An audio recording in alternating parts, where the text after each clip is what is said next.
What's up guys, we are back with another interesting story which is on, what if Bella rejected Edward for the Volturi queens? So before starting, more than 50% of our subscribers haven't subscribed our channel yet, so do it now to stay updated and be part of our 1000 subscribers soon. So let's get started on story. BPOV. Upon entering the Volturi throne room, Alice and Edward at my side, I really wasn't sure of much. My feelings were a jumble, as they had been ever since Alice had shown up in my living room several hours ago. Despite my relief at knowing she was alright, I couldn't help the swarm of anger, denial and betrayal that swam through me as soon as the relief at seeing her after so many months had passed. I'm sure that if it wasn't for her vision and the subsequent need for us to rush halfway across the world to save her arrogant, selfish dork of a brother, my supposed mate, Edward, from himself, I would have probably more than a few choice words to throw at my supposed best friend, and I'm pretty sure that the psychic little pixie knew that too. I had been devastated when Edward, Alice and the Cullens had abandoned me so suddenly, and what had followed were 8 months of absolute hell for me. At first the depression I had felt was suffocating, until that point I had genuinely never felt so alone and worthless. I had come to see the Cullens as family. Goofy Emmett, my big bear of a brother, Alice my bouncing pixie of a best friend. Her brother, Edward my boyfriend, Rosalie my stoic, misunderstood big sister. Jasper my brother and fellow history buff, and of course Carlisle and the ever-gentle Esme as my parents, and I valued them beyond anything I'd ever known. Growing up in Phoenix, I had to be the one to take care of Renee. She didn't know how to be an adult, she was wild, carefree, and I from the very beginning had to pick up and take over the daily running of the household, bills and groceries. When I moved to Forks to live with Charlie, I had briefly hoped for the father I had been taken from as a baby to step up and be a parent, but he was far too awkward a man to provide me with any sort of father-daughter relationship. So meeting the Cullens, having them claim me as their daughter, their sister, meant everything to me, and losing them destroyed me. It also destroyed any possibility of my father and I bonding in any way. The first few days he was sympathetic to my plight, but after that he became annoyed and indifferent to my pain. He started avoiding me, and for months I barely seen him or spoke to him. I didn't leave my room unless I had to for school or work, and my social life completely vanished. About 5 months in, he came barging in my room demanding that I either snapped out of it or he would institutionalize me. He then told me to go to La Push because Jacob Black was constantly asking after me. So to spare myself and Charlie I went. Jake and I got closer and I started to feel as if that gaping hole that had been tearing me apart was slowly mending. I found out about them being wolves. I met his pack and got close to a few of them, and I was finally feeling as if I could be happy again. Well, that was until Jacob decided I had had enough time to get over the leeches, and tried to force a relationship on me. He was relentless with me, always hovering and turning up, trying to hold my hand and kiss me. Eventually, after about 2 weeks of his constant refusal to accept that I did not feel for him in the way he felt for me, he assaulted me, and if it wasn't for Leah walking into his garage when she did, I'm certain he would have gone as far as to rape me that day. He had me pinned to a seat, groping and grinding into me as I struggled to push him away, pleading with I am to stop, and if Leah hadn't have stopped him in time, I don't think I would have survived the betrayal. After that day, the hurt, betrayal and anger consumed me, and the pain at the loss of the Cullens and Jacob's attack consumed me entirely. Charlie and I started fighting daily, and just hours before Alice turned up he had told me to pack my things and leave because he was sick of dealing with my attitude and disrespect. That's what led me to the cliff, because I simply could not bear any more loss. I was tired, emotionally and physically done with the world, and believed my only option left was to die. Jacob had seen me enter the water, and I know that if he hadn't have seen me I wouldn't have survived being pulled under by the waves. And that leads me to my current predicament. Stood in Fr. Aunt of the Volturi queens cocooned in Edward's cold hard arms, as if he means to keep me safe from all the red-eyed vampires littering the throne room. Him completely unaware that, where once the feeling of his arms around me would have relaxed and reassured me, they now feel imprisoning and suffocating. I thought that simply seeing him again would allow me to feel the love I once felt for him, but I don't. Unlike how I feel about Alice, all I can decidedly feel for Edward is cold hard indifference. Jane, the tiny blonde vampire that I'm assuming I'm supposed to be scared of, going by Edward N. Alice's reaction to her appearing in the corridor outside led us into the center of the grand room. In the front were a set of marble stone steps that led up to a platform containing 3 wood thrones, and when my eyes landed upon the occupants of those thrones my breath caught in my throat. There in front of me were 3 of the most beautiful women I had ever laid eyes on. On the left was a woman with long thick black hair that fell in silky waves to the middle of her back. She was dressed in a beautiful red Victorian dress. To the right was a blonde woman with her hair tied in a tight bun at the top of her head. She wore a tight-fitting white shirt and black dress trousers and sat between them. On the middle throne was another blonde. Her hair was slightly darker than the other ones but just as beautiful. She had her hair in a high ponytail and was wearing a black silk dress that hung from her frame in waves. Each one had porcelain skin and were the picture of regal grace. For the life of me all I could do was stare at them in awe. Something in me stirred and I felt a strange pull in my stomach. Just as the strange pull registered in my brain, all 3 women looked at me and gasped. Edward let out a deep warning growl and pulled me roughly behind him, his hand tightening around my wrist so much that all I could do was clench my teeth in pain and attempt to hold in the whimper that threatened at the back of my throat. "Edward," Alice warned, just before the world whipped around me far too fast for my human mind to process and I was suddenly being placed on my feet beside the blonde in a shirt and the dark-haired beauty, both of whom were now standing beside me. They reached their hands out for me and both turned me back around to face the throne room, pulling me back against their chests and securing their arms around me. Part of me said that I should be afraid that both these red-eyed vampires had their arms around me, that I was in a far too vulnerable position. However, an even stronger part of me, a part one didn't understand, told me that I was safe here, that there wasn't a place in the world more safe for me than in their arms. It felt right and I was far too confused right now to even attempt to understand it. From my new viewpoint I could only watch on as the blonde with the ponytail held Edward up by the throat. "How dare you harm her, are you a fool boy?" she growled, tightening her hand around his throat so much that I could see cracks forming on his skin. His only response was a deep furious growl, his eyes blacker than I had ever seen them. "Sulpicia, please." "He didn't mean it, it was an accident," Alice begged from the side, her eyes wide and panicked. My heart clenched at the sight of her in any way less than her usual bright bubbly self. I tried to go to her, feeling the need to soothe her worries because despite the pain her family had caused me I knew in that moment that she is and would forever be my sister. However, my attempt to go to her was stifled by the queens holding onto me. Both reacted to my struggle by holding me slightly tighter and I felt their hands begin to rub gentle circles on my sides. "Shush little one, stay where you are. He'll be all right," the dark-haired beauty murmured gently in my ear. I knew this was her attempt to soothe me, but she didn't understand it wasn't him that was upsetting me, it was the need to make sure Alice was all right. "I don't care about him right now, I need to make sure Alice is all right," I replied, looking behind me at them both in desperation. At my statement both Edward and Alice stilled. Sulpicia, which I had now learned was the name of the blonde goddess who had jumped to my defense, also relaxed her hand slightly from its place around Edward's throat. Alice's head whipped round to look at me. Her eyes soft yet pained and her smile gentle. Edward pinned his eyes on me in what can only be described as disbelief and anger. "Surely you don't mean that, Bella," he growled, staring at me as if he could change the meaning of my words. "Clearly she did, child, or she wouldn't have said it," the blonde beauty behind me growled in return, pressing herself more firmly into me as if to hold herself back. "Did Athenadora, let the little one go to Alice," Sulpicia said, looking over her shoulder at us.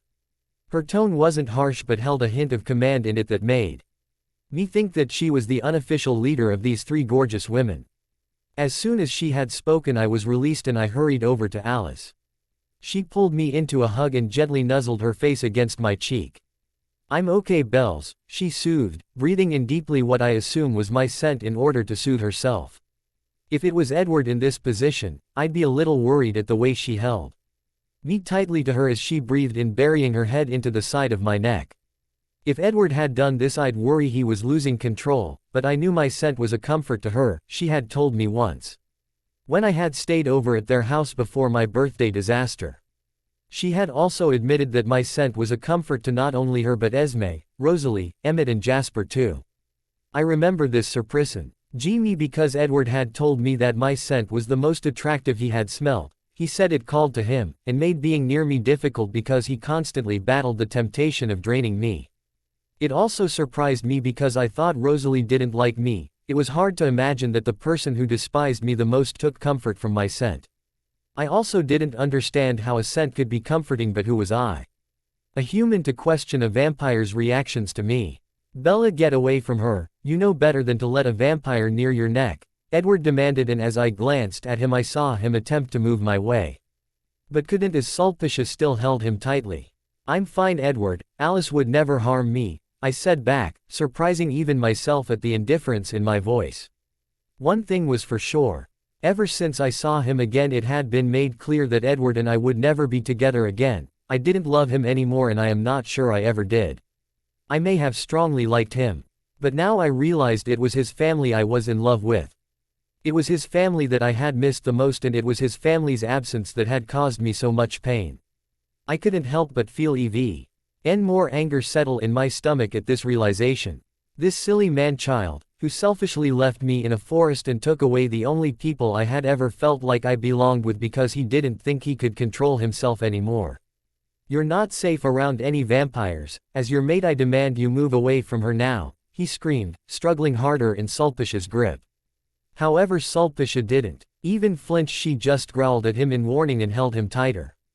Alice, you don't have to let her go, but please move closer to us, Athenadora Didymus said, an air of desperation in her voice. Without a word Alice swept her arms below my knees and pulled me up into her arms, all without removing her face from my neck. I was used to this from Alice. Quite often before they left, I'd find Mys. Elf curled into her with her head in my neck, her breathing in my scent deeply. When Edward wasn't around, of course, because he wouldn't have stood for that. He wouldn't be happy with anyone being that close to what he considered his. She moved as so we were standing in the middle of the two queens that weren't Sulpicia, and automatically I felt their hands come to rest on my back as if to reassure themselves that I was still there.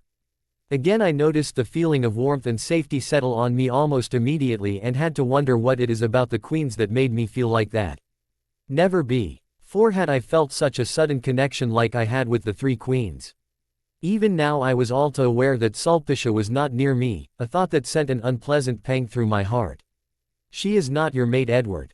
You know that. Yet you claim what is in fact ours right in front of us. How stupid are you? Sulpicia growled out, tossing Edward up and slamming him into the concrete floor. Wait, what did she just say? I whipped my head round to stare at her. Half in denial because no way could I be mated to these goddesses, but also half in curiosity, because dang if it were true I was one lucky girl. Never. She will never be with you three, she knows she's mine, Edward shot back, and I couldn't help but laugh. God, he was stupid. Again every head in the room turned to look at me, all with various expressions. Here was me, an 18-year-old human girl, being held in the arms of a tiny pixie of a vampire surrounded by the most fierce vampires in the world, laughing at another vampire during what was quite clearly gearing up to be a fight. Oh dear, Isabella, Sulpicia purred. Do tell us what you find so amusing, she continued, looking me dead in the eye, amusement and curiosity burning in her mesmerizing red eyes. Him, I said. Edward, you have no claim to me. You left me, you abandoned me and stole away the only people in this world that up until now made me feel as if I was worth something, as if I belonged. The only people who I've ever let claim me as their own and in return claimed them as mine, yet you forced them to leave because you didn't think you could control your bloodlust. That right there tells me everything I need to know about us. I'm not your mate, fuck, I don't even love you. In fact, I despise you, you're nothing but a silly little boy and I cannot be bothered with you. If it wasn't for how badly I knew it would affect Alice and Esme, I would have left you to your petty little whim and not bothered tracking halfway across the world to save your sparkly pansy ass, I called. I hadn't realized I had been yelling until I stopped and took a breath before surveying the room. There was a moment of quiet before every single vampire in the room, including Jane, Alice and the three queens, burst out laughing. Well, every vampire except Edward, who looked genuinely hurt and confused. One would say he had the look of someone who had just had their puppy key. CKED, and I could safely say that it did not spark even an ounce of sympathy in me. I do say that clears that up, boy, the blonde standing beside me sneered at Edward. I believe you are entirely correct, Athenadora dear. Bella has made her view perfectly clear, so that ends that. However, on to more pressing matters. She belongs here, and as such we cannot allow her to leave, especially while she is human. Unfortunately, Isabella, as much as I know it would make you happy, we cannot hold Alice hostage for the foreseeable future, so she along with Edward will return home immediately, Sulpicia commanded. I could see the slight worry in her eyes, and I couldn't help but analyze what it may be she was worrying about most: me getting upset at giving up my grip on Alice, or my reaction to the news that she would not be allowing me to return home. Regardless of which, I decided in that moment that nothing was worth that uncertainty on her face, so I hurried to reassure her. I focused my gaze on her and fared her a small smile and a nod to let her know that I understood and that it was all right. I then turned to Alice, who was now looking at me expectantly. I leaned forward and kissed her cheek before nuzzling my face against her and brought my hands up to cup her face. I'll see you soon, Allie. Please tell Esme, Rosalie, Emmett and Jasper I love them dearly. Hopefully I'll see yous all soon, but until then know I love my best friend and sister with all my heart. I smiled, and the smile she gave me in return made my heart swell. You'll be happy here, I promise, Bells. We all love you and we will see you again soon. We are your family. You are my baby sister, now and always, she murmured, pressing a delicate kiss to my forehead before she put me down on the ground in front of whom I now know to be Athenadora. She wrapped her arms around me from behind and pulled me gently against her front, resting her head on my shoulder.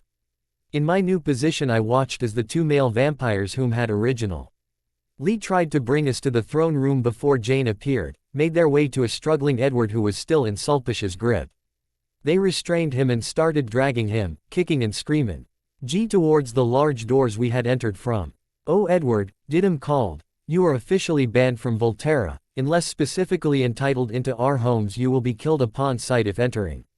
For anything other than because of said specific invite." There was a malice in her voice that sent shivers down my spine as two thoughts flashed through my mind simultaneously. First, as I'd never want to get on her bad side, and secondly, maybe I would like to be a little on her bad side on occasion, because that was hot. I felt Athenadora breathe in deeply and pull me tighter against her, nuzzling into the small space behind my ear before murmuring into my ear, "She is rather delicious when she gets all threatening, isn't she, little one?"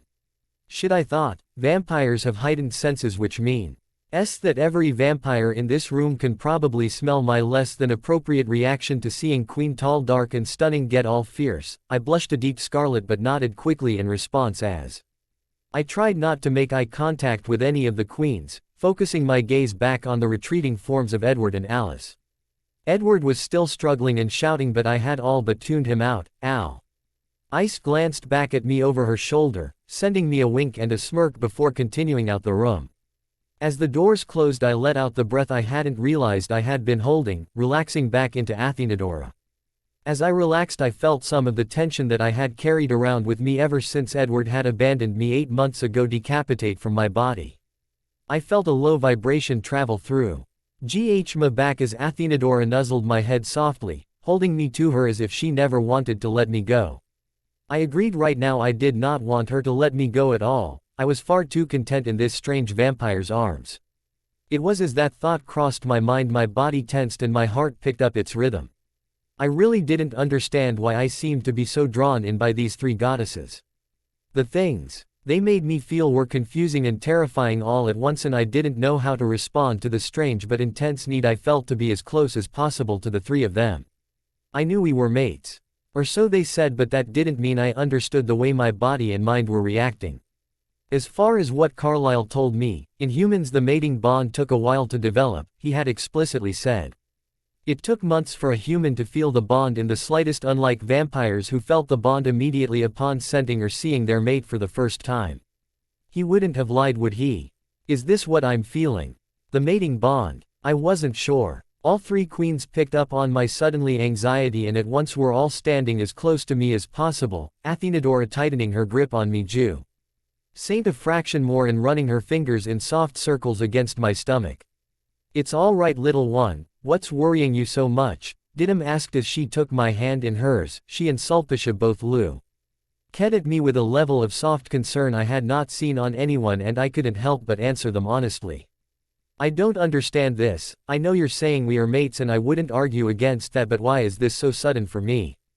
The feelings, the need to be close to you three is scaring me slightly. Carlyle said the bond can take months to form in humans, so I don't understand why I'm reacting the way I am, I babbled, speaking faster and faster as I continued, until suddenly there was a pair of lips on my mouth and I let out a startled yet muffled scream at the unexpected contact. Sul. Pisha drew back from me with a sheepish smile. Sorry little one, but you were ranting and I didn't know how else to get you to stop. It's how I get Dee and Dora to shut up sometimes when they are ranting or babbling.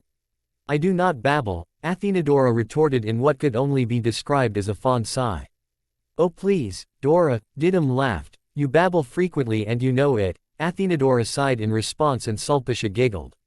If we may little one, we would like to take you to our private room so we can speak with you. We shall explain all you need to know and answer any questions you may have in the privacy and comfort of our chambers, Didim asked, cocking an eyebrow at me inquisitively. I nodded in response because at this precise moment I was rather overwhelmed and didn't think I could articulate a response if I tried. Without hesitation, Athenadora scooped my legs out from under me and clutched me to her chest bridal style, all without letting go of me for a second. I didn't protest. In all honesty, even if I did protest, what could I have done about it? I know undoubtedly there was no chance of me getting out of her grasp even if I wanted to. If she wanted to carry me, then she could.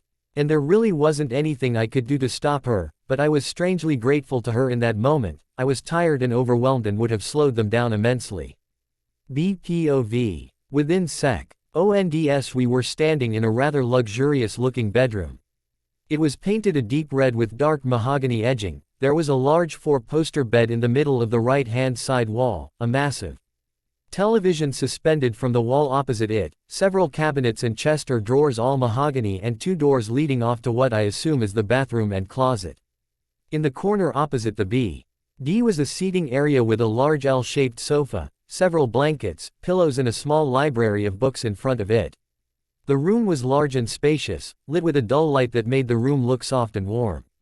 Athenadora made her way towards the sofa, me still nestled comfortably in her arms, and sat down in the middle of the L, pulling my back flush against her chest and wrapping her arms securely around me.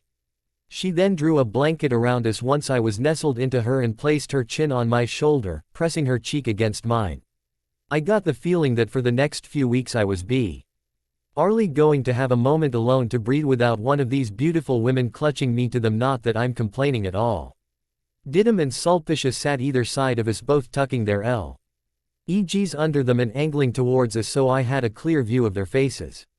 The first thing we must explain to you, little one, is the mating bond, because clearly Carlyle has filled your pretty little head full of nonsense. Sulpicia started, her eyes flashing to something dark and back to her bright red as she said Carlyle's name. You see, Bella, the mating bond works the same in both humans and vampires at the start. Essentially meaning that as soon as a human or a vampire sees their soulmate, there is an instant connection formed. That is why you feel so strongly, she continued. So Carlyle did lie to me. If what they're saying is true, and I'm inclined to believe them based on how I've reacted to them in the past hour. I feel a stab of hurt and anger flash through my heart at the confirmation that he had lied about something. I don't understand why he lied, unless he only told me that so that I would believe Edward telling me I was his mate. Which would mean they all knew I wasn't his mate but did nothing to let me know. Again, as soon as the less than pleasant emotions crossed my features, Athenadora started rubbing soothingly at my arms. Both Sulpicia and Didim also placed her hand on my knees as if to offer me their silent support. The mating bond and process are rather complex in the vampire world though, and for those mated to a human the process is different from being mated to another vampire. Didim said. When vampires mate, it is done with 3 bites each. 1 bite each, or one vampire biting the other once and the other biting that vampire 3 times in return. All 3 have different results and creates different dynamics in the relationship. For a mated pair that have bitten each other 3 times each, they will be equals in every sense of the word. Their bond will be strong and both will have equal standing and say. For a mated pair that only bite one another once, they will still be equals, but their bond will not be as strong. And for a mated pair, with 3 bites to 1, the vampire with the 1 bite will be the dominant one out of the 2. That's not to say that they won't be equals or that their relationship won't be as strong as the OT. It just means that the dominant vampire is more protective and possessive of the other, she explained. I nodded my head in response to let her know I had understood. Because I did, what I didn't you understand was how this impacted the vampire-human bond. Sulpicia took over again as she explained for me what this biting system meant for us. Now with a vampire-human mate bond, it is highly unlikely. The vampire won't initiate the first bite while their mate is still human, because every instinct in us is screaming at us to claim you, to make you ours. That's our possessive side coming out to the surface, because you are still human and therefore more vulnerable, and our beasts will not allow anyone to harm you. If we were to bite you now, you would become very submissive to us, you would want nothing more than to be with us at all times, to please us and ultimately submit to whatever it was we wanted of you, which works in keeping you safe and stabilizes your emotions and the bond. It also would help us in knowing what you need and feel, because we would be able to feel your emotions stronger than we do now. Currently we are only feeling your more intense emotions, but initiating the first bite would allow us to be more in tune with you. The second bite we would give you when we change you into a vampire, and the third would be given when you wake up. During your newborn years you will be allowed to bite each of us only once, but once your newborn year was over you would be allowed to bite us the other twice if you so wished. It would be entirely your choice. She said softly, as if trying to talk me into agreeing with what she said. I guess what we are saying, Bella, is that for your newborn year we will have to keep you submissive to us, that way we can ensure we control your bloodlust. Protecting yourself and humans. If you were ever to start losing control we would know instantly and be able to stop you, Athenadora said, a hint of command lacing her softly spoken words. Again I felt my body react to the command in her tone, the stirrings of heat pooling in the bottom of my stomach. I couldn't help but wonder if it was just her tone that had desire flaring within me. Or if it was also the idea of being submissive to these 3 beauties. I stopped that thought as suddenly as it started, also aware that now was not the time to be letting desire course through me. All 3 queens would be able to smell me no doubt by now, and they had already admitted having to fight their barely controlled instincts to claim me. Getting aroused would not fare well for me or this conversation. Now Dora, watch your tone, this discussion is important, Sulpicia chided gently, seeming unaware of my predicament. However, a quick glance at hers and Didym's darkening eyes let me know that they very much knew what was happening within my body and were barely restraining themselves from their beast. Bella, what we want to give you now is a choice, and it is completely yours to make. We can administer the first bite to you while human and therefore settling you down a little, however you would become extremely submissive to us, or we can wait, we will fight our instinct. And will not claim you entirely until you give us the say-so or until we turn you. It is entirely your choice, Didym supplied, gently steering the conversation away from my reactions. I couldn't help but gaze at her in shock. They were giving me a choice, allowing me to decide the nature of how I was bonded to them until my change. I was not entirely sure how to respond to her statement. Part of me wanted to let them claim me. I didn't want them to have to hold themselves back with me. I wanted them to be comfortable, and I liked the idea of being connected to them in that way. However, I was also very aware that I didn't know these women at all. All I knew about them was from my own observations. They were of course gorgeous, strong, stubborn and fierce. They were queens and they were not to be messed with, yet here we were. Me, a human being, asked for my own preferences and being looked at for answers. It sent a warmth through me knowing that they respected me enough to give me the choice. If this was Edward I, no, he would not have given it to me. I'm not sure, I murmured when I realized that all 3 of them were looking at me for my response. It was all I could say because I was just so confused.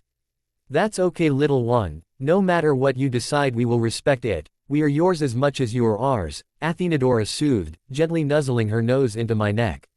You don't have to decide now, Isabella, Sulpicia purred, take as much time as you need, as she and Didym moved closer, pressing themselves against either side of Athenadora and I. I nodded at her and allowed myself to be soothed by their presence, snuggling into Athenadora as she continued her gentle nuzzling. BPOV I woke up laying comfortably in someone's arms and it took me a long moment to realize. Say that I must have fallen asleep while talking to the three queens the night before. A quick glance down at the vampire I was laying with confirmed that it was Sulpicia who held me now and not Athenadora. Which means I must have fallen asleep because I hadn't noticed at all when the two blonde beauties had switched. I snuggled back into Sulpicia, all too willing to cling to the feeling of peace that filled me. I felt content to stay as I was for the moment. Her arms were wound tightly around my waist and her head in the crook of my neck. As I stirred, Sulpicia nuzzled me affectionately. "Good morning, Isabella," she murmured without taking her face from my neck. Morning," I mumbled, breathing in her scent. One thing I had noticed about all three of them was that they all had very unique scents, but they were the best thing I had ever smelt. Didim smelt like fresh rainfall on a summer's evening. Athenadora smelt like the forest, and Sulpicia smelt like the phoenix sun. Each unique but each smelling like home. As much as I'd love to stand and watch the two of you cuddle all day, we do have some more to talk about this morning, Athenadora said. I glanced up at her through my sleep-filled eyes and couldn't help but smile softly. She was standing at the edge of the bed with Didim tucked under her arm. Both were smiling as they looked at us. Although seeing the two of you in bed together is something I could get used to watching, Didim smirked playfully. I'll second that, Athenadora replied, also smirking now as a bright blush colored my face and my gut warmed at the insinuations of their words. If she smells this good then I'm more than happy to oblige, Sulpicia chimed in, running her finger down my collar bone as she inhaled deeply. I groaned and covered my face with the pillow, trying and failing to stop my body from shivering at her touch. The heat in my gut now flared painfully and I felt myself choke back a whimper. Never in my life had I ever reacted so strongly to someone's words. But with these three it seemed that the slightest thing they did would send my body and mind into the gutter. I guess this is what they meant by being unable to control my need for them because of the uncompleted mating bond. If this is what was going to happen every time one or more than likely all three of them teased me in the slightest, I'm not sure how much I'd be able to resist letting them bite me and allowing them to complete the first part of the mating bond. It's all right, Isabella whispered seductively to me as she removed the pillow from my face and tucked a strand of hair behind my ear. We were only teasing you, come let's get you fed, she continued in a lighter tone, pulling us both up and off the bed. The rest of the week continued in a similar manner. They would tease me gently and my body would flare with arousal. At times becoming quite painful because my need for them in such an intimate way went, by my choice, unaided. We spent a lot of time together, talking, laughing and getting to know one another. By the time the week was up I felt like I had known them for my whole life. I was very comfortable with them and felt blessed that I was theirs. Sulpicia and I took trips around Italy during the day. Athenadora and I spent evenings walking her private gardens and Didim and I spent time in her library reading some of the many books she possessed. We spent nights all together in there, or should I say in our chambers, watching films, playing board games, or simply cuddling together as we spoke of our days. It was heartwarming, I had quickly realized that I had fallen for them head over heels. It allowed me to truly feel the effects of the mating bond and I would never again doubt just how quickly the mating bond took effect. The best part though was that not once in all the time we spent together did any of them pressure me into making a decision about allowing them to initiate the first bite. They had stuck by what they said the first night I had met them. They wanted me to decide, it was my choice, and until this moment I really didn't know what I wanted. A major part of me rebelled at the idea of being submissive to anyone. I had spent long enough being controlled by Edward or slave to my parents' needs. I didn't want that again. It took going through hell and back to realize just how much I valued my own autonomy and I didn't want to lose that. On the other hand though, I trusted the three queens enough to know that they would always value my input and decisions. They had proved as much this week. Despite their continuous teasing, they hadn't once overstepped my boundaries.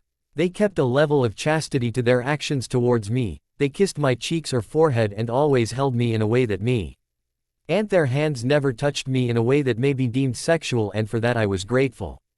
I could tell that they were fighting themselves constantly. They told me the first night just how much they had to fight their urge to claim me. It was their nature and I knew their beast was constantly demanding that they lay claim on me in every way, yet not once had they even hinted at how much they were struggling to fight their nature. But I saw how their eyes darkened at my arousal, and how they tensed slightly from time to time when there were other vampires from the guard close to me. So I knew how much they respected me and knew that even with the first bite they would never take away my choices. But what if the bite took away my will to choose? They had explained to me it would make me submissive to them. That I would feel the need to please them. I didn't quite know how that would work or if I would lose my independence if I allowed them to bite me. "What's got you thinking so hard, my love?" Didim asked gently, shaking me out of my thoughts. I glanced up at her from my ace curled into Athenadora and smiled hesitantly. I didn't know how to phrase it, but I knew that if I wanted the answers to my questions I would have to ask them.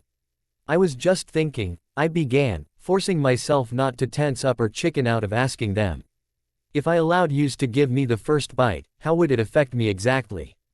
It's just that my whole life I've been controlled in some way, but this past week, you've all shown me more respect and regard for my autonomy than anyone ever has, and I don't want to lose that. I finished. It wouldn't change you all too much, love. If anything, when we say submissive, it would be more in a sexual sense than anything. You may still feel the need to ease us if there is conflict, but because we do respect and value you, we don't anticipate there to be any sort of conflict, she replied, smiling at me. It probably wouldn't feel too much different to how you feel now. We know you feel the need to give yourself to us, we can see and smell all too well your reaction to our teasing, little one.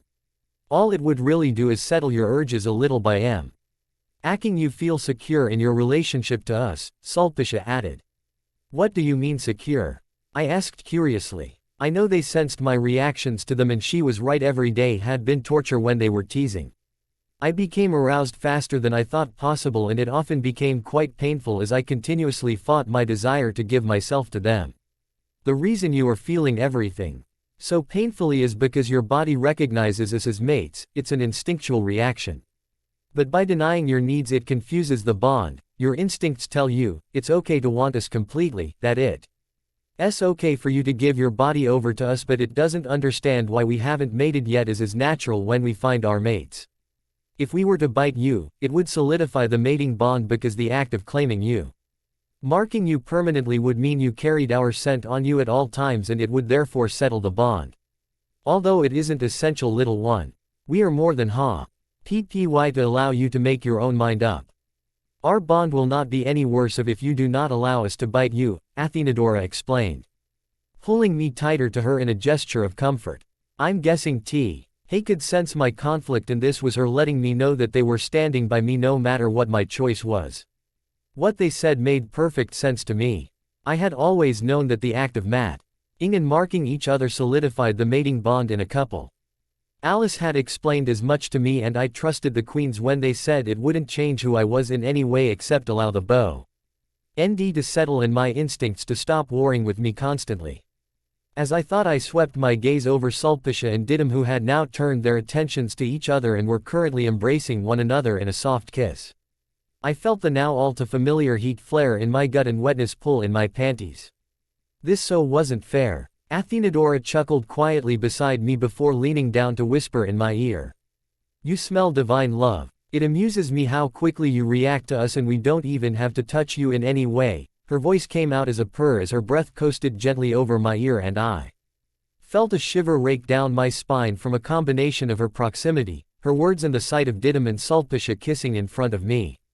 Their kiss was becoming more heated by the second, and I knew that they were doing it to tease me more.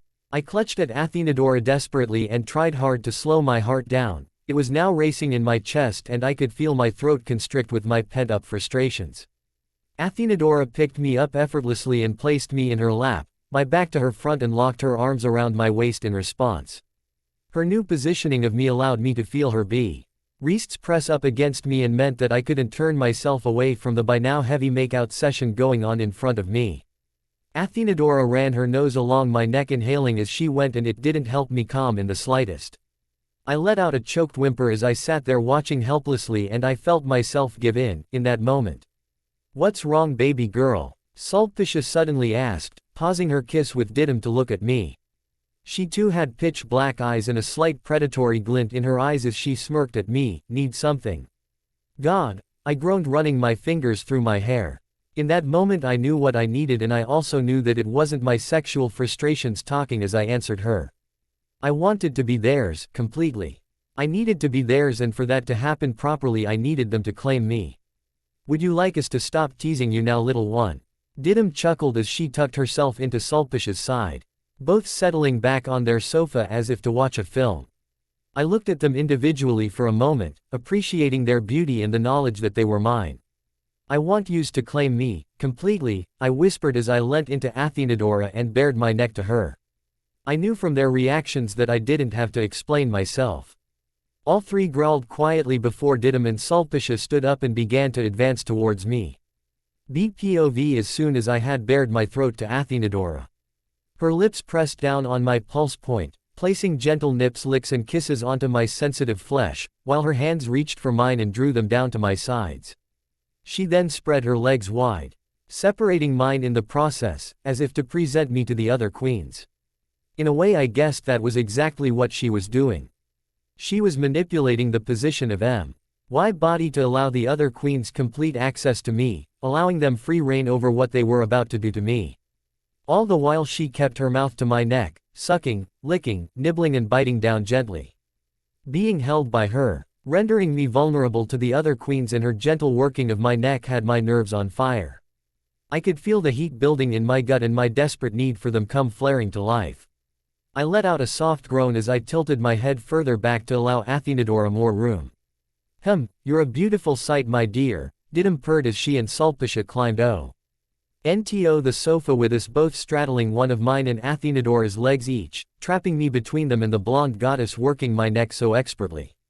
We must warn you though, love, this unfortunately is unlikely to be slow and gentle. We will try our best, but we have been fighting our instincts for a long time with you and we are a little desperate ourselves, Athenadora murmured, and I could hear the natural command leak into her voice in the form of a growl. We may be a little rougher than expected with you, but the best thing you can do to appease our beasts is stay in the submissive position you are in now. We need you to trust in us to carry you through this, because no matter what, you are safe, little one, Sulpicia added, leaning in close as she cupped both sides of my face and brought our lips closer. Just let go and let your body do what it needs to, she breathed, her unnecessary breath ghosting across my lips. I shivered involuntarily as my mind registered their words and their meaning. They were basically warning me now before they took this any further that they did not plan on holding back with me tonight. Their beasts were going to be in full control, and the best thing I could do is just surrender myself to my instincts like they were going to do. All week I had been fighting my instinctual need to submit myself to them, and as the full reality hit me of what was out to happen, I couldn't help but become even more aroused than I thought was possible. I whimpered into Sulpicia's mouth as she finally closed the distance between us and claimed my lips with her own. Her kisses were firm but gentle as she dominated the kiss expertly. I felt Didim's hands grasp my t-shirt, and within seconds I felt her tear the fabric apart as she exposed my bra-clad chest to the room. She cupped my breasts in her hands, grabbing them roughly, flicking my nipples through my bra. Dora's hands released mine as she slid her hands around my waist to pop the button on my jeans. I held my hands down by my sides, keeping them out of the way of my queens. I'd heard them loud and clear when they had warned me to stay as I am, and I honestly had no desire to do anything other than obey their politely phrased command. I did have to fight the need to buck my hips up towards her hands, however, as I felt my gut coil tighter and tighter. Oh God, I whimpered. By now I could feel my arousal dripping between my thighs. My panties were soaked, and I wouldn't be surprised if I was beginning to soak through my jeans. Athenadora suddenly ripped my jeans apart, stripping them of me. My panties following not even a split second later, as Didim ripped apart my bra, leaving me completely naked and open to them. All three queens inhaled deeply, growling loudly in response to my obvious state of need. If this had been anyone else, I would have been terrified right now as I gazed upon Dee and Sulpicia's black eyes, but I wasn't, because I knew that these beauties would never harm me regardless of how in control they were of their beasts right now. I smiled up at them lovingly as they drank in the sight of me laying myself bare to them. I gasped suddenly and my eyes slammed shut as Aura suddenly slipped 2 fingers straight into my entrance without warning. You're so wet and tight for us, Isabella, she growled as she pinned my hips against her with the one hand that wasn't currently buried inside me. I whimpered again as she started thrusting in and out of me in quick, shallow movements, and Didim chose this moment to lean forward and claim my mouth just as Sulpicia had done moments before. However, unlike Sulpicia, Didim wasted no time in deepening the kiss and thrusting her tongue into my mouth to explore. I yielded to her immediately. Fuck, I couldn't help the endless string of moans that flew from my lips to be swallowed by Didim as Athenadora quickened her pace, driving her fingers deeper into me as Sulpicia took one of my nipples into her mouth, sucking and bit-ing roughly as her other hand pinched and rolled my free nipple with her hand.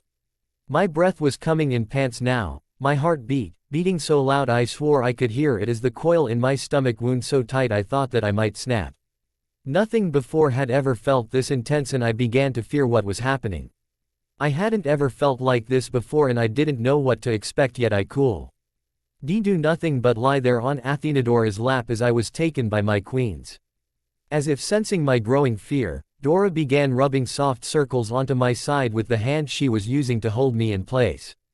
"It's okay, baby. Just let it happen," she murmured soothingly into my ear, placing gentle kisses on my neck. "You're safe, we've got you, just let it happen," she continued. By now Didim had moved her lips down to the other side of my neck and Sulpicia had worked her lips up to the soft hollow at the front of my neck, one of Didim's hands coming up to replace Sulpicia's mouth on the breast she had been concentrating on. "Come for us, Isabella," Sulpicia purred. "Come for us, now," Dora growled. At their command I suddenly felt all the muscles in my body tense as Dora suddenly rubbed her thumb gently across my clit and drove her fingers as deep as she could into my opening.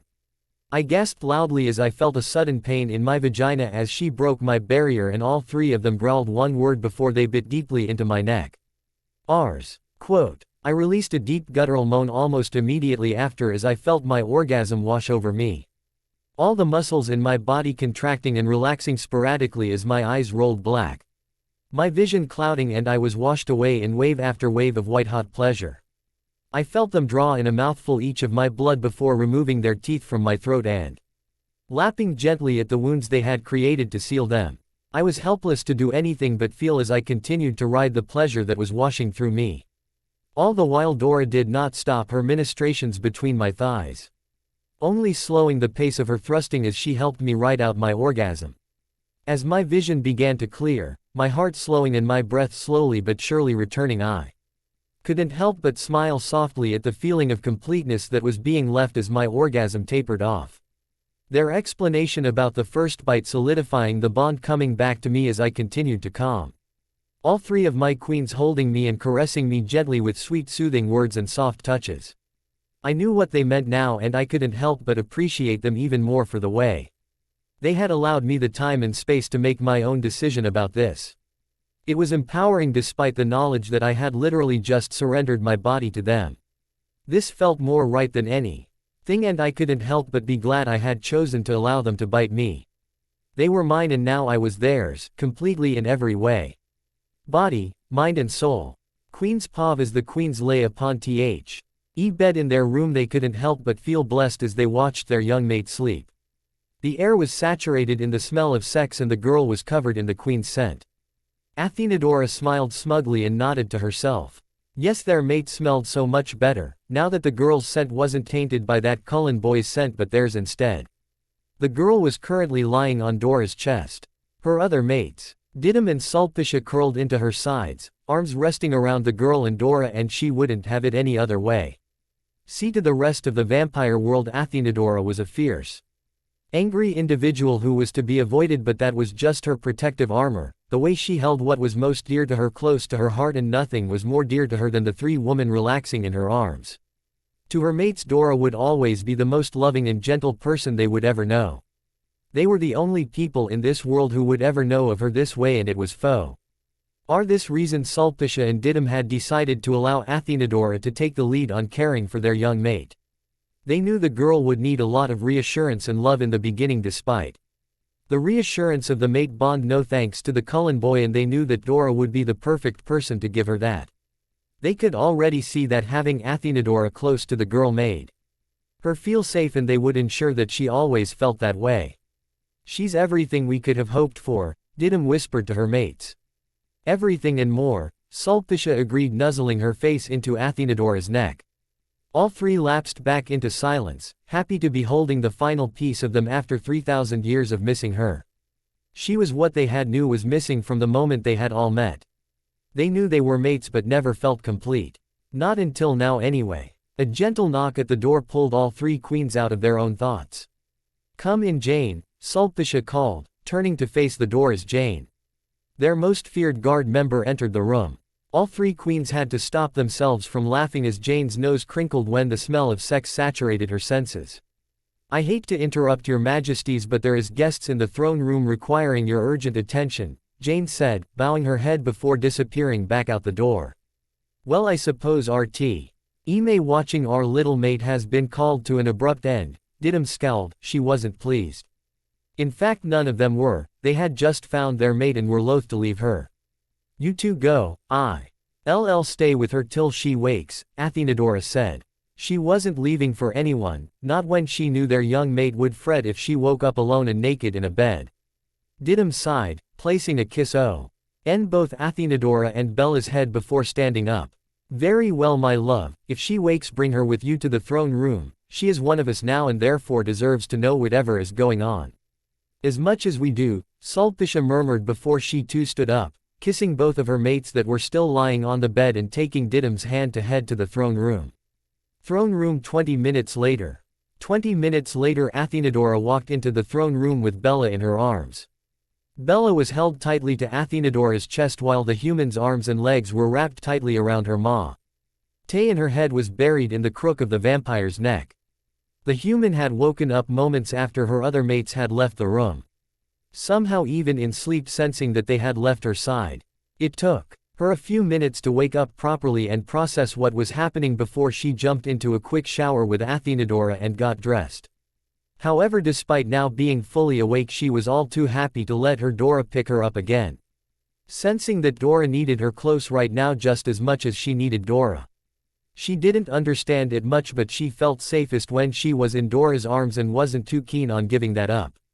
Athenadora made her way to her throne and sat down, purposely ignoring their guests for now until she could sit down with her mate safely in her lap. Bella, a voice called softly, causing the human to snap her head in the direction of the voice and her heart to pick up speed nervously. Standing in front of her for the first time in over 8 months was the majority of the Cullen family. Rosalie, Emmett, Jasper and Alice along with Esme were all crowded together looking anxiously at the human girl held protectively in the fierce queen's lap. Her breath caught when she saw the level of anxiety swimming in every member of the Cullen family's eyes. Even Rosalie, who would usually do nothing but scowl and hiss at Bella, was looking on anxiously, her emotions plain as day on her beautiful face, and for some reason Bella's heart clenched to see the people she once called her family looking so upset. She shifted herself on Athenadora's lap so that she was turned towards them. She pressed her back up against Athenadora's front, somehow sensing that Dora needed her to remain where she was right now. Bella grasped Dora's hands and squeezed them softly in reassurance, before wrapping Athenadora's arms around her waist, prompting the vampire silently that she wanted her to hold her. A prompt that was quickly obliged as Athenadora tightened her grip around her human. Cullens, Bella breathed, unsure of how she was supposed to react to their presence or to why they were here. If they thought they could come here and persuade Bella to go back to Edward, they were sadly mistaken. She would never entertain the idea of being with the man-child ever again. She knew who she belonged to, and it certainly wasn't him. The Cullens have come to inform us that Carlisle and Edward have decided to stand against the Volturi because the fools believe we have stolen Edward's mate from him. They apparently plan on forming an army to march on Volterra to reclaim what we took, Sulpicia explained to her mates. She had read every Cullen in the room and was intrigued by what she found in their minds. It seemed that each of the Cullen members had become attached to the human and wished to help protect her. Sulpicia had never before seen a human who was able to capture and draw the hearts of so many vampires to her. But somehow her little Isabella had done exactly that. He saw in their thoughts that they loved the human. But what intrigued her most was the thoughts of Rosalie Hale and Esme Cullen. Esme, it seemed, held a strong maternal instinct towards all her children. But her maternal instinct with Isabella was almost debilitating in its strength. She would have to ask Didymu to explore that for them, because if her theory was right, then Esme had found her bond. Child in Isabella, and the separation they had both endured would have been extremely painful for both Isabella and Esme. She knew it was painful for Esme because she had seen it in her thoughts, but he couldn't read her mate, so would have to hear it from her mate. Rosalie, it seemed, had always known Edward wasn't Isabella's mate and feared for the girl's safety around her brother, which is why she tried to scare the girl off with open hostility. Yet even treating the girl so poorly, Rosalie had loved the girl fiercely and thought of her as her sister. They all did, but the strength and ferocity of Rosalie's love for the girl was far stronger than Sulpicia had ever seen in any vampire. Bella's heartbeat was wild by now, and she was gripping onto Athenadora so tightly her fingers had turned chalk white. Every vampire in the room could smell the girl's fear, and it took everything in Didymu and Sulpicia not to move towards her to soothe her. Athenadora moved the girl around on her lap to hug the girl to her, moving Bella's head to the crook of her neck and hushing her gently. Releasing a healthy dose of her pheromones into the air around her human mate, she felt the girl's body go limp against her as her breathing and heart rate calmed. "That's it, sweetheart," she murmured gently, "just relax, you're safe. No one will ever get close enough to you to hurt you or take you from us," she promised, reassuring her mate the best she could. The Cullens watched on in shock. They had never seen the Queen act so tenderly to anyone, yet they could see the love and concern on the Queen's face as she tried to soothe the human girl. Athenadora looked up and scowled when she saw the Cullens watching, reminding them why she was so feared. "When Carlyle said he would help Edward, we knew we had to leave. We couldn't be part of something like that. It's not right," Esme explained to Athenadora. She had already told the other queens this, but Athenadora and Bella hadn't been there. "I've had a few visions of their plan. To start, they are going to ask Victoria and fool her into believing they will hand Bella to her as revenge against her fallen mate. Victoria refused and decided to come here herself to warn you of their plan," Alice told them. She had been watching Edward and Carlyle's decisions. "They also called our friends the Denali Coven for help and were planning on calling a few other of our friends, but we managed to phone the Denalis beforehand and let them know the truth of this. The Denalis have warned other covens not to join Carlyle and in fact have suggested that they all HEAD here to offer their protection and support as well," Jasper continued after his mate had spoken. Athenadora scoffed in response. "How do they plan on taking down the entire Volturi guard and the most ancient vampires alive without an army?" she asked. She couldn't believe how stupid these fools really were. As if they would ever get past her to harm or take any of her mates. "Newborns," Alice responded, a growl evident in her voice. She was furious with their coven leader and brother. She couldn't believe they would do something this horrid, and she wouldn't stand by and let them do it. All three queens let out fierce growls in response. There was a reason newborn armies were outlawed. The destruction they could cause was unparalleled. "They will not touch her," Sulpicia growled, her eyes were solid black in anger. "Agreed," growled every vampire in the room. "Then we must plan," Athenadora said. "We don't rest until the threat is no longer standing," she vowed, knowing her mates would be with her on this. No discussion. Edward and Carlyle Cullen would die forever even daring to plot to steal their mate, and that was the end of it. Espav Esme Cullen lived for one thing and one thing only in her mind, and that was for her children. From the day she had awoken to her undead life, she had been a mother. First to Edward, then Rosalie, soon followed by Emmett, and then Alice and Jasper. She took pride in loving them, believing this to be her second chance to be the mother she always wanted to be, with children that would never grow old or die. She would never have to experience that heartbreak again like she did with her biological son. He was just a few days old when Esme lost him. He was her heart and soul in her human life, and even though she only got to hold him for a few days, she loved him more than she could possibly have loved anything, and losing him had destroyed her. With his death came hers, because without her darling little boy Esme did not have anything to live for. Carlyle had found her after she had thrown herself off a cliff to escape the pain of this life without her little boy. He changed her and gave her this new life, and ever since she had emerged herself in the role of mother, nurturer and protector of her children, all of whom were frozen in their late teens. Every day she had rejoiced in the love she felt for them, and it was what drove her forward each and every day. Yet not even the 90-odd years as a vampire could have ever prepared her for the day she met Isabella Swan. At first her interest in the girl came from excitement that her eldest son had finally found his mate, but as soon as she locked eyes with the girl, Esme felt something in her heart shift, and it filled her heart with such joy.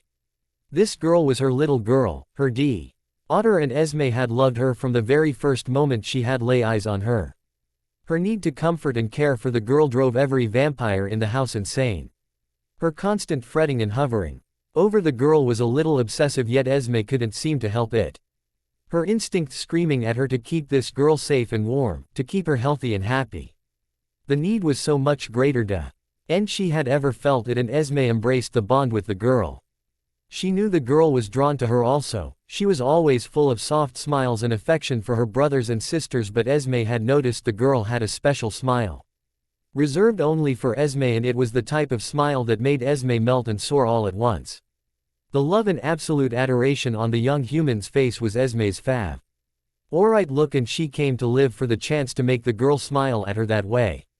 The day she had been forced to leave Forks and ultimately Isabella Swan behind broke Esme in a way she hadn't been broken since she herself was human. She lost a child, and the pain she felt was excruciating. She wasn't altogether certain a vampire could feel that level of pain in their heart, but somehow Esme did. She felt the girl's absence greatly, and for 8 months Esme lived her life as if there was soundproofing around her. No one could reach her.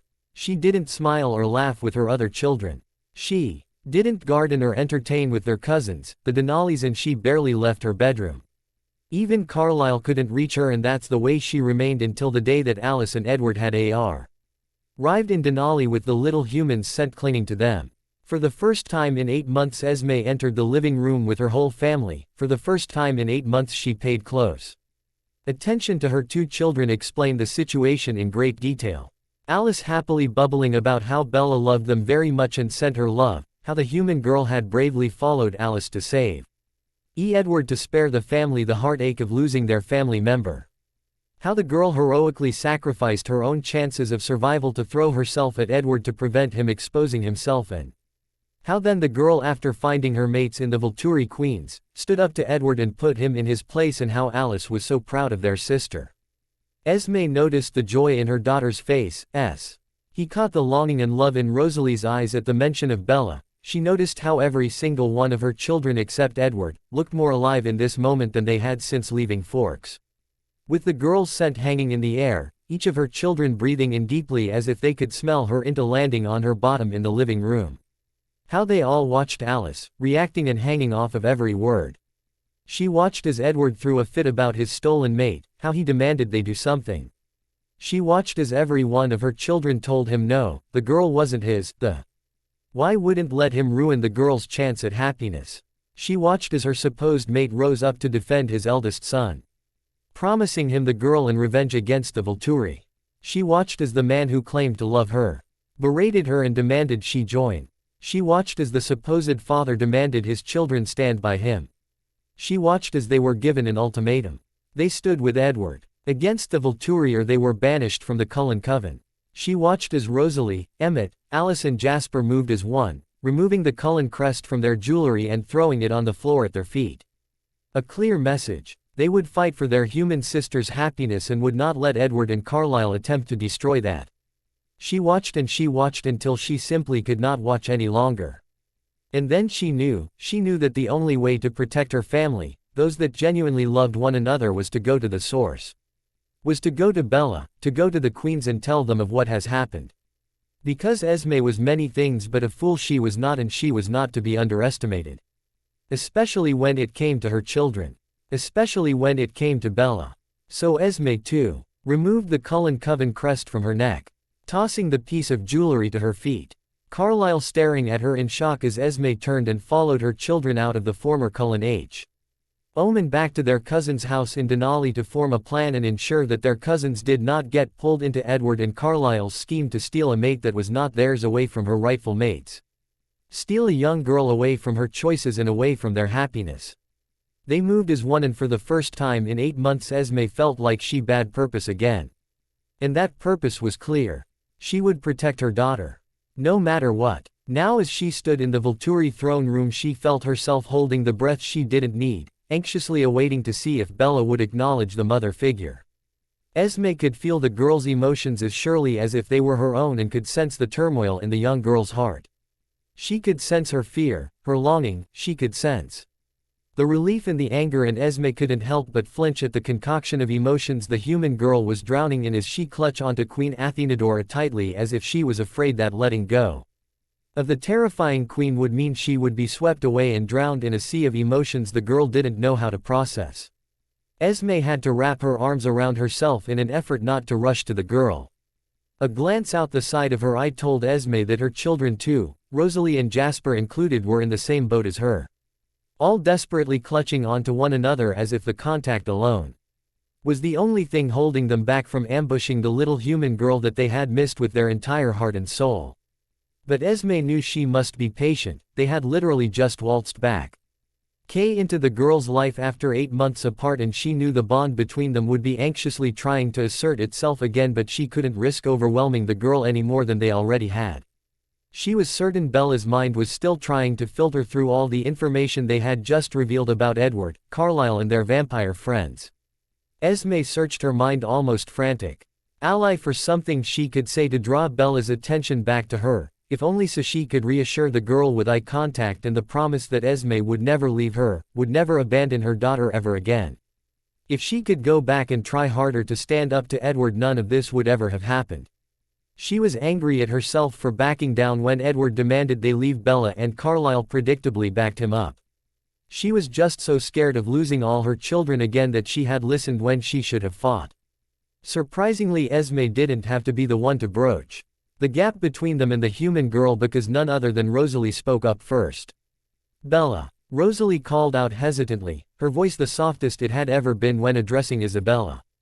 The girl in question whipped her head round to Rosalie, clearly a little shocked that the blonde was addressing her. "Rosalie," the girl questioned, her tone was soft yet questioning as she took a deep breath and stood up, moving down the steps towards them, and Esme could have almost sighed in relief when she saw the spark of hope ignite a little more in the young brunette's eyes. "I know no amount of apology will ever make up for what we did.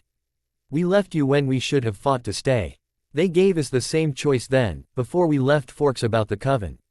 If we stayed we were to be chucked out of the Cullen coven, never to return. We felt as if we had no choice. But that doesn't excuse it. We should have stayed for you anyway, and I am not here to beg your forgiveness because I know that won't help either. The past 8 months have been hell for us. No one in this room wanted to leave you. Emmett stopped playing video games, Jasper stopped enjoying history, Alice doesn't laugh anymore. Esme has been catatonic, and I believe it or not felt so empty without my sister. Not a day went by we didn't long to come back to you. But what I want to ask of you is that you let us prove how much we love you. How much I love you.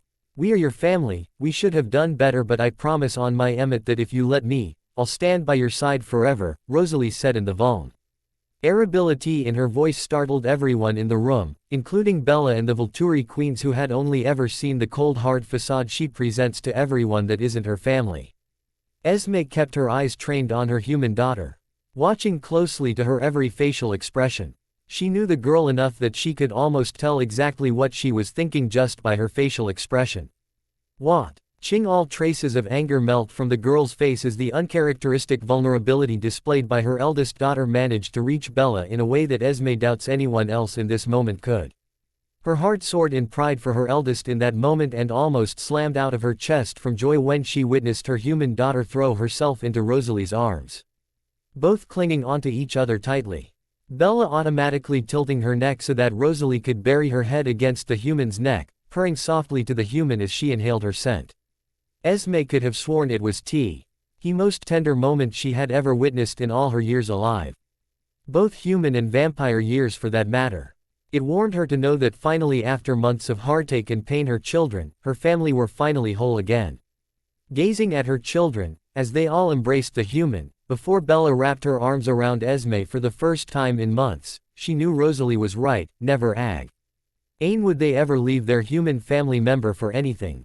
They'd stand by her, help heal her, nurture her and protect her, because that is what a family does. From now until forever, she softly promised them. letting the comforting scent of her youngest wash through her. BPOV. The next couple of weeks in Volterra were interesting for Bella to say the least. It wasn't hard for her to forgive her family for their betrayal now that she understood why they had abandoned her the way they did. Instead of holding on to the anger and hurt she felt because of them, she found that anger now turned its attention on Carlisle and Edward. She was furious with them. With Edward because he just couldn't let her go. Couldn't let her be happy. Her queens had been on edge ever since Esme told them of Edward and Carlisle's plans, and it made her furious because they had set off such a mixture of anxieties and insecurities in the Volturi royalty that sometimes Bella didn't know how to reassure them. They were scared for her safety but equally afraid that she would choose to go with Edward when the time came, and as such were almost obsessive in proving to Bella that they loved her. She didn't want for anything at any moment. They brought her food, bought her expensive gifts and clothes, and did all they could to show her affection. Not only that, but the threat he posed to their relationship with Bella had set a their more possessive instincts, and Bella often found herself sandwiched between all three of them as they had their way with her, claiming her. She of course submitted wholeheartedly every single time and didn't mind the often a few times daily sexual attention she was receiving, and understood why they felt the need, but the reason they felt the need to claim her so often infuriated her. She hated Edward Cullen for making her queens feel like they needed to prove anything. The guard had also had to stop going near Bella when she was in the presence of the queens because their possessive instincts would not let the guard show any sign of affection. Which was annoying because Bella really got along with Jane and Heidi. They were her friends and she enjoyed spending time with them. She had been assured that when this was all over their instincts would relax a lot more and she would be free to get to know the guard members to her heart's content, but until such a time she had to make do with conversing with Jane or Heidi from the comfort of one of her queen's laps while the two guard members stood at a respectable distance from her. She just hoped it was all over soon. To make things worse, Jane in her perverse sense of humor had taken to deliberately doing things to set off the queen's possessive natures. From the odd comment here or there in front of the queens about how attractive Bella was to openly flirting and touching Bella's shoulders. The little witch even had the audacity to laugh as Bella was dragged off to their bedroom so that the queens could re-educate Bella on just who she belonged to. The Cullens were another reason the past few weeks had been interesting. Every single one of them had apologized profusely for the first week. They were there despite Bella's reassurances that she forgave them. She easily slipped back into their lives. Alice reclaiming her spot as Bella's best friend much to her delight. She spent much of her days with the Cullen family, getting to know each other again and in actual fact getting closer to them than before.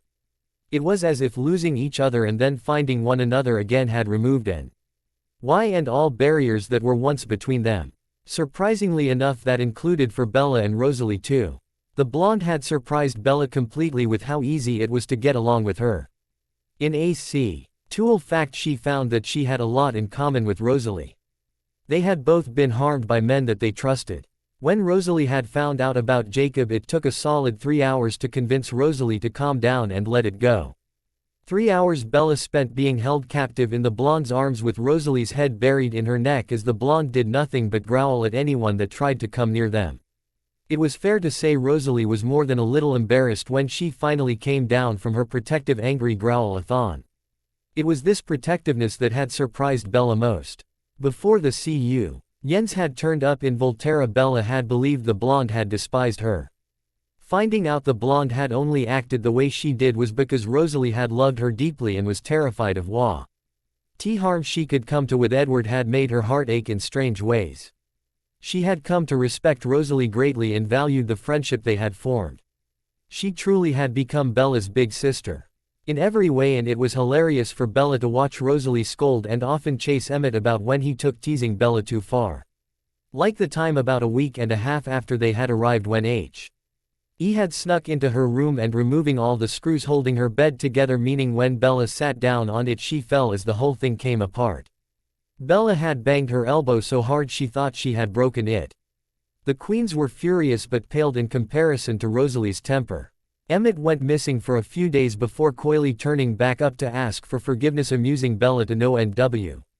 He admitted that Rosalie had removed his limbs and then left him in the forest to put himself back together. Things with Esme though were great for Bella.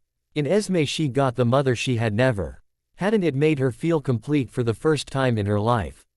When Esme and Bella had found time to talk about what had happened properly, they found out from Didim that Esme and Bella shared a bond and that Bella was Esme's bond child. Something that was such a rarity in the vampire community that it was cherished and respected just as much as the mate bond was. She learnt that in her bond with Esme. Esme would always know what Bella needed. Esme would always feel safe for her, and the matriarch's scent was as soothing to her as her own mates were. She thought it was beautiful even if having Esme around meant she no longer got away with not talking about how she felt. Her mates never pushed Bella to talk about anything if she didn't want to, because they really had no choice as her mates but to respect her privacy. Esme as her mother, however, did not afford Bella the same courtesy. Whenever Bella let her emotions get the best of her, whenever she reverted back into self-conscious and elf depreciation, Esme would be there to talk about it and effectively mother her out of her moods.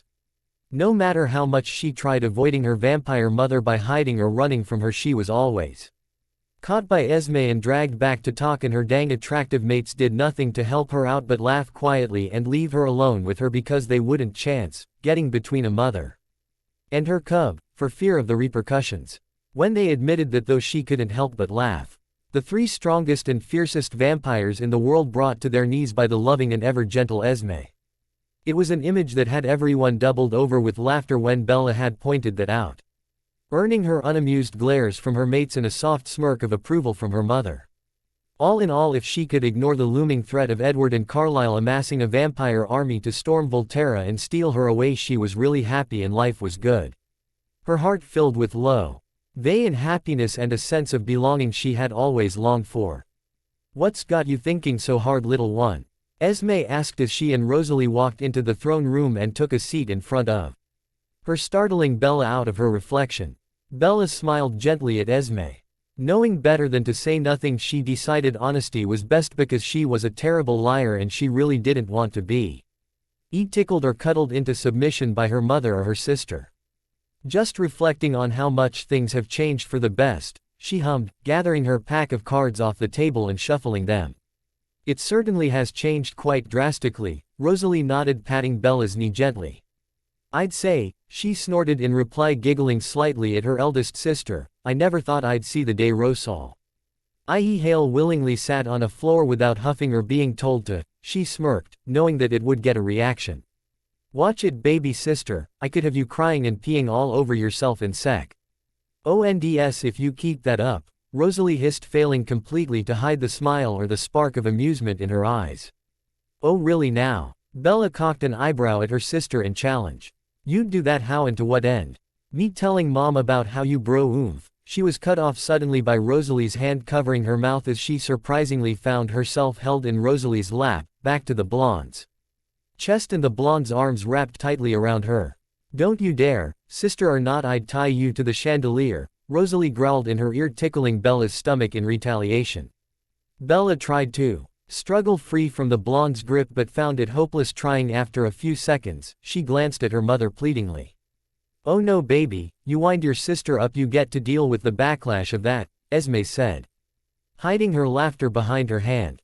"CIAD, Dora," Bella called out. "Help me." At that her three queens, Emmett, Alice and Jasper, came bursting through the throne room door, ready to take down any threat that might be a danger to their human.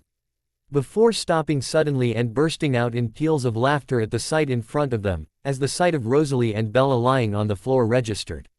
Rosalie was laughing hysterically while Bella was struggling, giggling and writhing in her sister's arms as she tried to get the blonde to stop tickling her.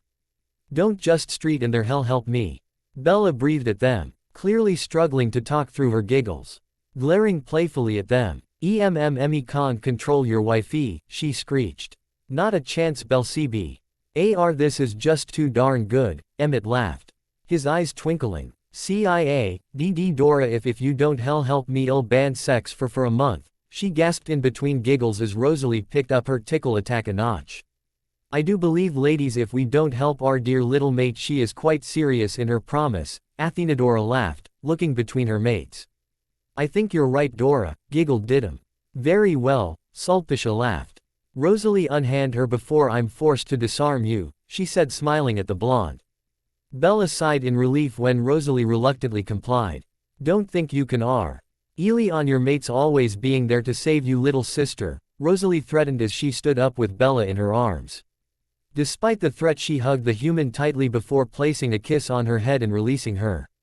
Bella glared at her with no real heat. One day I'll not be so human anymore and I'll get you back, big sister, she promised before plunking herself down in her mother's lap, turning her glare on her mates. As for you three, your sarcasm has just earned you 24 hours without sex. Her tone was teasing and she smirked at the horror that crossed all three of the queen's faces. You cannot be serious, Isabella, Sulpicia exclaimed in alarm. Deadly, replied Bella, smirking even more at the groans that left her mates in response. Now where were we, mother? She asked as she picked up her cards again. BPOV. It had barely been 20 hours since Bella had placed her queens on a sex ban for their cheek and she was currently sitting on her bed trying to read her book in PCE as the queens taunted her and teased her. Their frustration at her refusal to take back her ban becoming more and more evident as she continuously shot their attempts at persuasion down in flames. Baby, purred Sulpicia, sauntering up to the edge of the bed to sit beside her human mate. Leaning down to trail kisses across the brunette's neck. Aren't you just the slightest bit tempted, mi amore, s? He breathed, causing Bella to shiver involuntarily. Noticing the shiver, Sulpicia smirked slightly and took a mouthful of Bella's skin into her mouth, sucking the soft warm flesh lightly. CIA, Bella warned. Remove your mouth from my neck or I'll add another 24 hours onto your ban, she threatened, pulling the blanket she was using up over her neck, effectively blocking Sulpicia's mouth. The blonde sighed heavily before laying herself against her mate and tucking her head on Bella's shoulder. You wouldn't dare, she pouted. Athenadora, Didymu and Bella laughed in response. It amused Bella and the other two queens to see that Sulpicia could get so pouty and tense over the situation. I think she would very well dare, love, Didymu giggled, earning herself a glare from Sulpicia. Now CIA. You keep glaring at D and I will increase your ban, and I mean it. I will increase just your ban though, and to make sure you learn your lesson I would remove the ban from D and Dora and make you walk. As they took me right here knowing that you aren't allowed to join or touch me, Bella laughed, running her fingers through blonde hair affectionately. But like all tender moments, this one too came to an end. Albeit a lot sooner than they would have liked, when Jane knocked softly and informed them that they required their presence in the throne room. The sight that greeted Bella as she stepped through the throne room doors was enough to both seize her heart in fear and heartbreak. She never thought she'd ever come face to face with Victoria again. Sure, she had heard Alice when she told of her vision about Victoria giving herself up, but she never imagined it was actually true. Alice's visions were subject to change depending on an individual's decisions after all. Momentarily Bella was seized with a paralyzing sense of fear at the sight of those bright red eyes and fiery red hair. Images of that fateful day in the clearing flashed through her mind. Victoria's vicious sneer, James's smirk. Images of the ballet studio and the phantom feeling of his teeth piercing her skin as her body lit on fire from the inside out. His taunting of her as he videoed his attack to torment her family. The feeling of helplessness she knew too well slamming into her chest with a ferociousness that terrified her, and she couldn't help but let out a whimper of fear as she was viciously assaulted by images of her past. At the fearful noise from their human, every vampire in the room tensed and seemed to ready themselves to attack. Only Alice looked relaxed, but at that moment Bella's mind had caught up with the situation and she was rather distracted by the new information that was presented to her to notice her best friend's relaxed demeanor. Victoria, this woman she was so frightened of before, looked just as terrified as Bella did, and Bella couldn't help but notice the usually sadistic-looking woman flinch away from every male in the room. How the woman's eyes tracked everyone's movement with a weariness that Bella knew all too well. The woman seemed to be on high alert, her body tense, her hair surprisingly dirty, her clothes ragged and holey. A stark contradiction to her usual appearance, and it was at that moment. The moment Jane and Heidi seemed to be ready to leap on the redhead that it clicked in Bella's head. This woman wore a story on her very being, visible for all that only knew too well what it was like to fall at the hands of a male sadist. It was the look of betrayal, hurt, vulnerability. The look of a victim, and in that moment Bella couldn't stand the Tea of harm coming to this woman before they knew her truth. Wait, Bella cried suddenly. Don't hurt her, her voice taking on a stronger tone, steeling herself against her shaking nerves. Locking our own trauma deep inside and focusing on the redhead in front of her. At her command, every vampire in the room stopped their advance and turned their full attention on the only human in the room. Rose, she whispered, locking her gaze with her eldest sister, the woman that Bella knew had experienced the very evils that she had. The only woman she knew without a doubt would understand where her head had gone. She pleaded her sister with her eyes, letting her emotions play on her face and in her eyes openly for her sister to read as she flicked her eyes at Victoria, gently urging her sister to follow her gaze. To see what she could see. For her to see this woman who was openly staring at Bella, a mixture of fear and hope warring in her dull red eyes. Rose studied the redhead for a moment before her eyes turned back to her sister, her gaze no longer curious, and Bella saw the exact moment Rosalie understood what Bella was telling her. A quiet conversation passing between the two with no need for words. Two young women, one vampire, frozen on the night of her trauma, and one human still fighting to reclaim herself after her own experience with it. Finally Rosalie nodded at Bella, silent. Telling her baby sister that she was with her, she would follow Bella's lead and have her back in this, because if there was one thing Rosalie would never falter from, it was her belief that no woman should ever have to fear for her innocence, her life in the way that she and Bella had. Relief flooded through Bella and she offered her sister a small gentle smile in thanks. I need everyone to leave Rosie. Victoria and me please, she said quietly, knowing that everyone would hear her, and if going by the hisses and cries of outrage that erupted, they had heard her just fine. She turned to her queens. The loudest protesters in the room. It's all right, she won't hurt me, she whispered gently, cupping each of their cheeks intimately.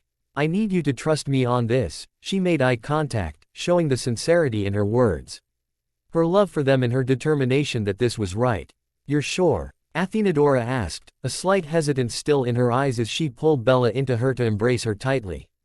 I promise, Bella replied, kissing the blonde's cheek, smiling when Athenadora nodded after a moment before releasing her. As she was released, she was suddenly pulled into Didym's arms. We will see you soon, the dark-haired beauty whispered, planting a kiss on the corner of her human mate's mouth, and Bella really wasn't surprised when she was suddenly snatched out of Didym's arms and crushed in Sulpicia's loving arms. I wish I knew what was going on in that pretty little head of yours, the blonde murmured, claiming Bella's lips in a searing, possessive kiss. As if she was reassuring herself and showing Victoria just who the human belonged to. All in time CIA, she murmured back, breaking the kiss with a soft, loving smile before stepping out of their arms and quickly hugging Esme before kissing her cheek. Her mother ruffling her hair sweetly as she turned away and approached Rosalie to stand beside her.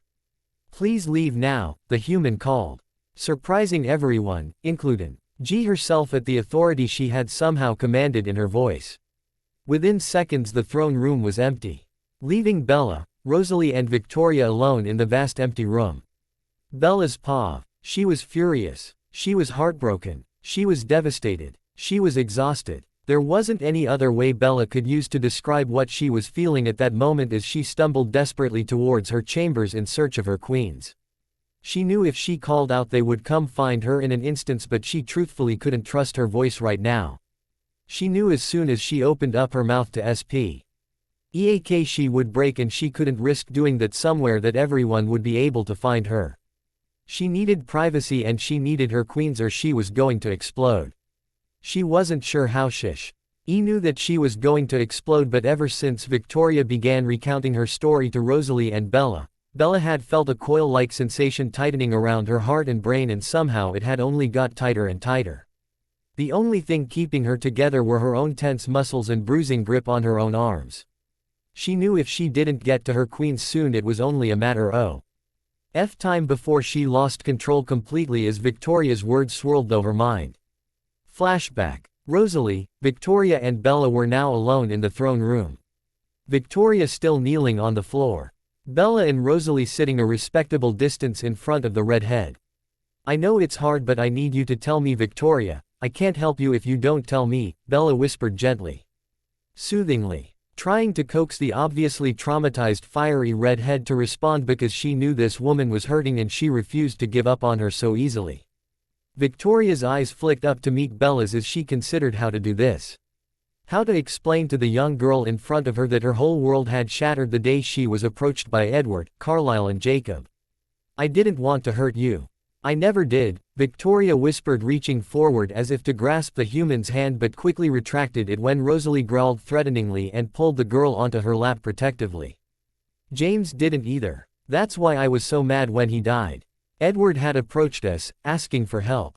Said his family had become obsessed with some human girl and he needed a way of getting rid of her without his coven suspecting him. We agreed to help on the condition that we would abduct you like he had asked but get to keep you safe because we didn't like the idea of a young girl being harmed for no reason other than because he said so. We thought we could get you away from him and his family so he couldn't hurt you. He had said it was getting harder to control his bloodlust around you and he feared his family would abandon him if he lost control, so he wanted us to take you out of the picture for him." Victoria's eyes shone with venom, tears that would never fall. "I didn't realize until it was too late that he intended to kill us and then you when he got to that studio. James wanted to change you straight away so you were no longer vulnerable. He had guessed that you were Edward's singer by the way he had explained his draw to you but knew you wouldn't just let two red-eyed vampires that you believed wanted to hurt you to change you, so he was playing into your belief with the intent to change you. He bit you when he sensed Edward had arrived, hoping the change would take effect and it would be too late for Edward to harm you. James sent me to get your coven for help when Edward showed up in front of them, but I didn't get there on time and your coven went in and killed James. Edward pretended that he had to fight to save you and I thought there was no way they would believe me. I showed up to tell your coven the truth. Then they left you on your own and I became so angry and bitter. I thought I could just take you anyway, keep you with me so I wasn't alone, but the mutts were always around and I could never get you alone. If I had known what type of people they were I'd have fought so much harder to get you away from him." At this point both Rosalie and Bella had leant forward to grasp the redhead's hands. They could sense her pain and knew that this wasn't even the worst of it. "When they found out you had been claimed by our queens, Carlisle and Edward went to Jacob for help. They came to me after to ask me to join them. Said if I decided not to help freely they'd do to me what was done to you as a child. At first I was confused. I didn't know what they were talking about until they showed me videos of you as a babe. You were being passed between men. I don't know who they were or why, but you were no older than 3 and I still can't get the sounds of your cries for help out of my head. I told them I'd never be part of something that would rejoice in a child being hurt that way, so they beat me, they raped me for days, all the while repeating those videos on a screen until I couldn't take any more. I just wanted them to stop hurting me, to forget the images of that broken 3-year-old, and I agreed to help them so it would stop. I went along with the IR plans until I knew enough that I could help keep you safe. Then I ran here knowing it would probably mean my death, but I'm okay with that, if it means you are protected from having to relive your oath. I will die happily," the redhead finished, holding in her tears as her body shook with the effort it took to remain calm. She suddenly found her arms filled with a very distraught Bella, who hugged her tightly as if the human was attempting to comfort Victoria despite her own heartbreak. Before Victoria could return the gesture, Bella pulled away shakily, her face a blank mask, concealing the pain she felt at the knowledge of her upbringing, something she had somehow blocked out until now, and the realization that yet another woman had fallen prey to her own tormentors. "Rose," Bella whispered, not looking at her sister as she started to back away, "I need you to stay here and look after Victoria. I need to find the queens." The human kissed her sister on the head quickly before turning and running out of the throne room without a backwards glance. End of flashback. Bella reached the room that she shared with her queens just as she felt the last of her restraint give way. She opened the door and threw herself into the arms of the nearest queen. Sulpicia caught her gracefully and pulled her distraught mate against her tightly. "What is it, young one?" Sulpicia whispered in her mate's ear. Bella didn't know how to verbally respond. She knew they needed to know all that had happened. That her mates needed to know what she had found out. But she didn't have the words. She felt the coil in her head and heart tighten further and willed herself to push it away. She didn't know why she needed to push it away, but she knew it was the only way to let Sulpicia know what was happening. So, Focusing the last of her energy on the coil, she pushed with her mind as hard as she could as she felt the tightness blow out away from her and snap around her mates, cocooning them within the coil as she gave in again to the relentless feeling of pain, sobbing uncontrollably as she buried her head in Sulpicia's neck, gasping in shock as she somehow managed to see every thought and memory that had ever crossed her young lover's mind. Sulpicia was shocked. She didn't understand how her young mate was doing it, but the vivid images of abuse and horror that the young woman had had to endure broke Sulpicia's heart as they filtered through her own mind, and all she could do was gather her lover in her arms and carry her to their bed. Athenadora and Didymus surrounding them both in concern as they all held on to the sobbing human. The three queens were horrified by what Sulpicia had seen in their young mate's mind when the blonde queen was finally able to verbalize all that she had seen in Bella's mind. They couldn't believe the horrors that Bella had experienced in her young life. They were horrified and enraged by what she had been through. Gently shushing her, they held her tightly, soothing her until Bella fell into an exhausted sleep. "I do not understand how she survived," whispered Didymus. "Yet she did, and is still the purest heart we've ever known," replied Athenadora as she gazed at their human mate tenderly. "We will make every last one of them burn," hissed Sulpicia. "Those vile excuses of men will pay for their crimes against our mate and the redhead. We will not let this fray stand." All three of the queens spent the remainder of the night planning and discussing just how they would deal with the upcoming battle. They knew it was inevitable and that they may face great loss among their guard, but they knew that once the guard found out just what the young Isabella had endured in her life, not one of them would stand idly by in the upcoming weeks. They would fight and they would win. Bella's paw. The next morning Bella was woken slowly by the gentle ministrations of her mates. She tried to remain motionless and quiet while Athenadora, Didymus and Sulpicia lavished her body with attention. However, her attempt was soon proven futile as suddenly there were mouths all over her most sensitive areas. Her eyes flew open and she let out a startled gasp as she looked around at her mates. Sulpicia had her head in her neck, kissing and nipping at her pulse point. Didymus had taken her right nipple in her mouth, sucking gently as her left hand teased Bella's other nipple, gently pinching and rolling it between her fingers. Athenadora was currently buried between Bella's legs, lapping firmly at her clit. Bright ruby eyes fixed on the human's face as the queens drunk in the sight of their mate. "Fuck," Bella gasped as her vampires worked her body. "That's the plan, love," Sulpicia purred teasingly before claiming the young brunette's mouth in a demanding kiss. Without realizing it, Bella's hands found their way into both Athenadora and Didymus's hair as she held onto them tightly, trying to bring them closer as they brought her higher, working her body with expert tongues. Athenadora entered their human with 2 fingers without warning and began pumping in and out of her at an almost brutal pace as Sulpicia dominated her mouth and Didymus switched breasts. "That's it, little love. Give in and just feel," whispered Sulpicia against her lips, smirking at her as she cried out her release moments later. Panting heavily, Bella tried to catch her breath as her vampire moved up the bed to lie beside her, and Sulpicia moved to lie over the top of her, head on the human's chest. "Good morning, Isabella," Didymus smiled brightly, pecking her on the lips. "Morning," she replied, yawning as she smiled. "Sleep well?" quizzed Athenadora, nuzzling the brunette's cheek. "I think so. I don't remember much," Bella replied, before frowning as memories of the night before swam back into her mind. "Victoria," she whispered softly, blinking back fresh tears. "Victoria is all right. She's been with Rosalie most of the night. She's fed and gone for a shower.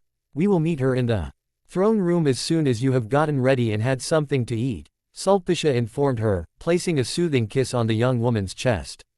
"She can stay, right?" Bella questioned. "I couldn't bear to turn her away, Dora. She has been through so much and risked everything to protect me," the human said, wiping her tears in frustration. She did not know why she couldn't just stop with the tears. "She can stay. But we are more worried about you right now, young one. What do you need to feel a little better?" asked Didymus softly, brushing Bella's hair back from her face.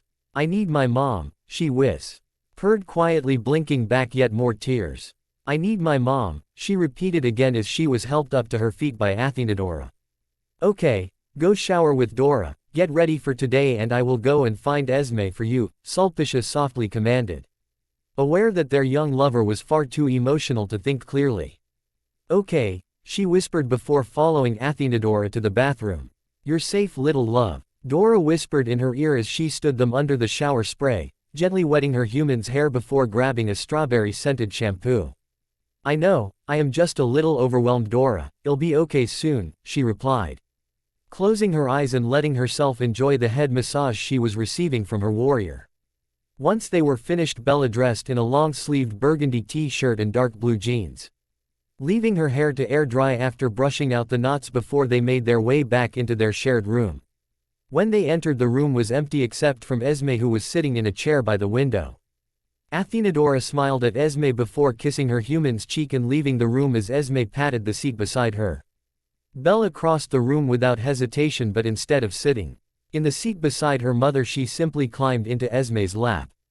Well, hello there, little one, Esme chuckled lightly as she tucked the young human under her chin and began stroking her hair gently.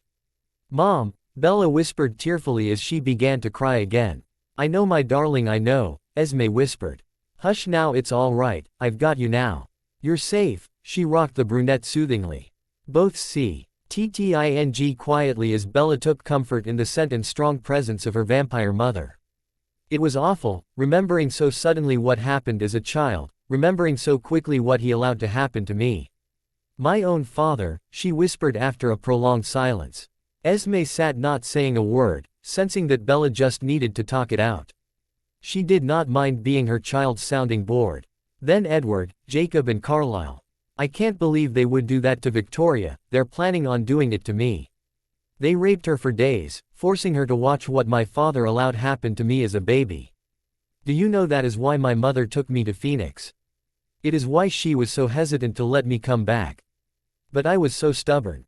Somehow, having blocked every memory of that time from my mind. Armand, I was doing the best thing for her. Now they're coming here and are putting everyone I love at risk because they cannot see me happy with anyone else, she continued. Crying softly, Esme adjusted her grip on her daughter. Sensing that she needed to be held tighter before she replied. I cannot take away your pain, baby girl, but I can promise you that I will never let them hurt you again. You're safe now and you are so loved. We will be all right and they will pay for their atrocities, I promise, she whispered calmly. Once we are finished here, how about we go meet everyone else and start planning how to tackle this together, she questioned softly. Okay, that sounds like a plan, Bella replied before changing topic.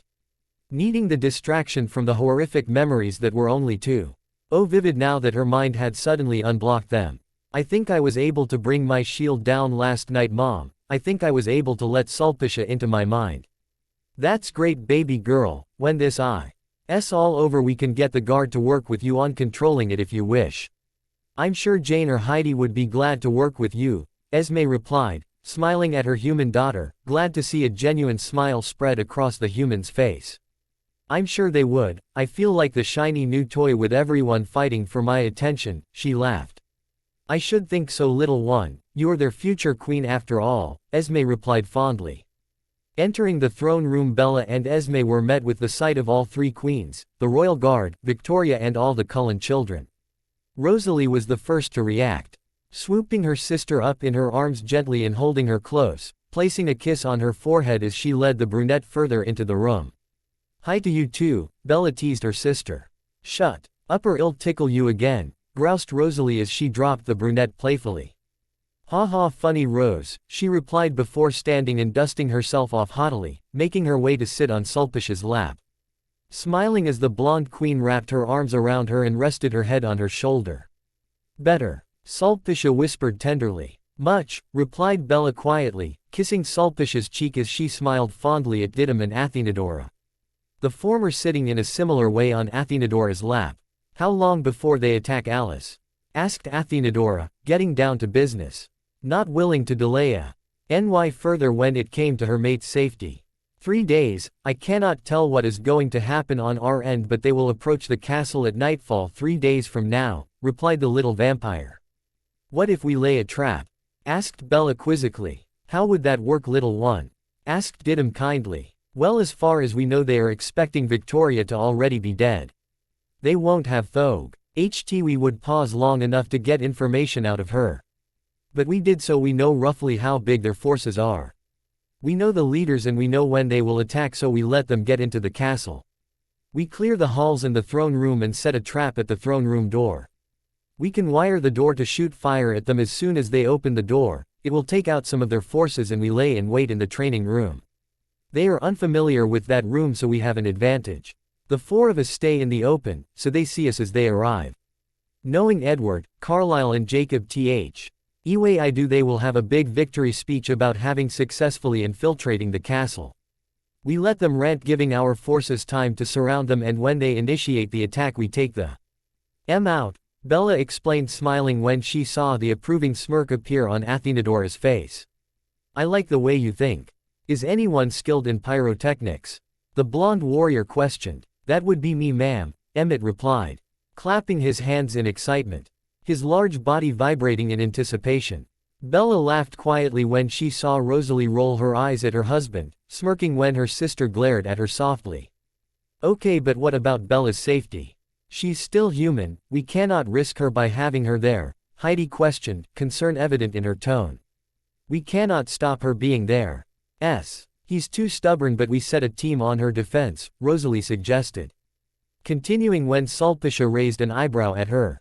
The queens obviously won't leave their mate's side so we set up a 2x3x2 defense.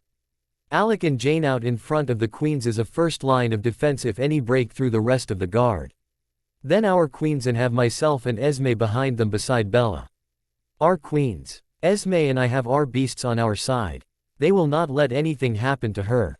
She explained. That sounds like a very well thought out strategy, Athenadora replied, nodding at the blonde.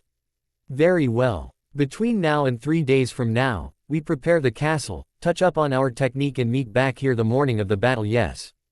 Didymus said in dismissal before turning her attent. On to her mates and their newly acquired family. Bella's paw. The warm soothing light of the fire flicks across Bella's face as she sits snugly curled between Sulpicia and Didymus. Dora sat on the floor leaning against the back of the sofa, her brunette soulmate's legs draped over her shoulders as she rested her head against a thigh.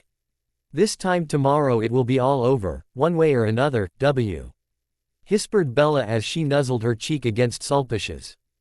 Didymus murmurs, far too relaxed to fully register Bella's words as she lay with her head on her human mate's chest. It will be love, everything will be fine, Sulpicia murmured soothingly, offering the reassurance that she was sure their human mate needed in that moment. I don't want them near me, I don't want them hurting Anion. Else ever again, the brunette said quietly as tears began descending down her pale features. Despite her best efforts she fails to keep the tremor of fear and hurt from her voice causing all three of her mates to snap to attention. Their burning protective gazes trailing over their young love's face, assessing her upset. In one move Athenadora stands, picking Bella up and pulling the brunette into her arms. Hush now little one, all will be well, we won't allow them to harm anyone else. They'll never get near you again. Athenadora murmured gently as she began to purr softly in the human's ear. Sitting then down between Sulpicia and Didymus to ensure they too could offer Bella some comfort. Trust us Isabella, it'll be all right, Didymus added softly as she trailed her hand along the brunette's back in small comforting circles. I'm scared, the brunette whispered softly as she met the gazes of her mates. The apprehension shining startlingly in her eyes. I couldn't live with myself if any. If you got hurt over me and then there's my family, and our friends and supporters, they're all here because of me. None of them deserve to be in danger because some human got caught up in a world she was too darn curious to keep her nose out of. Rosalie warned me to stay away but I was too stubborn, she continued, her words growing in strength as she began to rant. The panic, anxiety and fear of what tomorrow would bring bubbling up and spewing forth in the comfort of her mate's arms. Sensing their mate's need to get her concerns out in the open, all three queens chose to remain quiet for now. I should never have allowed myself to get caught up in his trap. It was far too forbidden love and Disney romance and I wanted to believe in it so badly. Needed to believe in it and it's put everyone I love in danger. It's torn a coven apart and put them against an unknown threat. God, I don't understand how it all got so complicated and dangerous, she finished, taking a deep breath as she realized she hadn't done that the entire time she spoke. Sulpicia chuckled affectionately at her before moving in to pull the human into a soft, loving kiss. Soothing the brunette better than any words could. having all three of her mates touching her in some way at once. It's all right, Isabella. Everyone here is here of their own free will. They want to help protect you. They want to get you justice and they want to fight.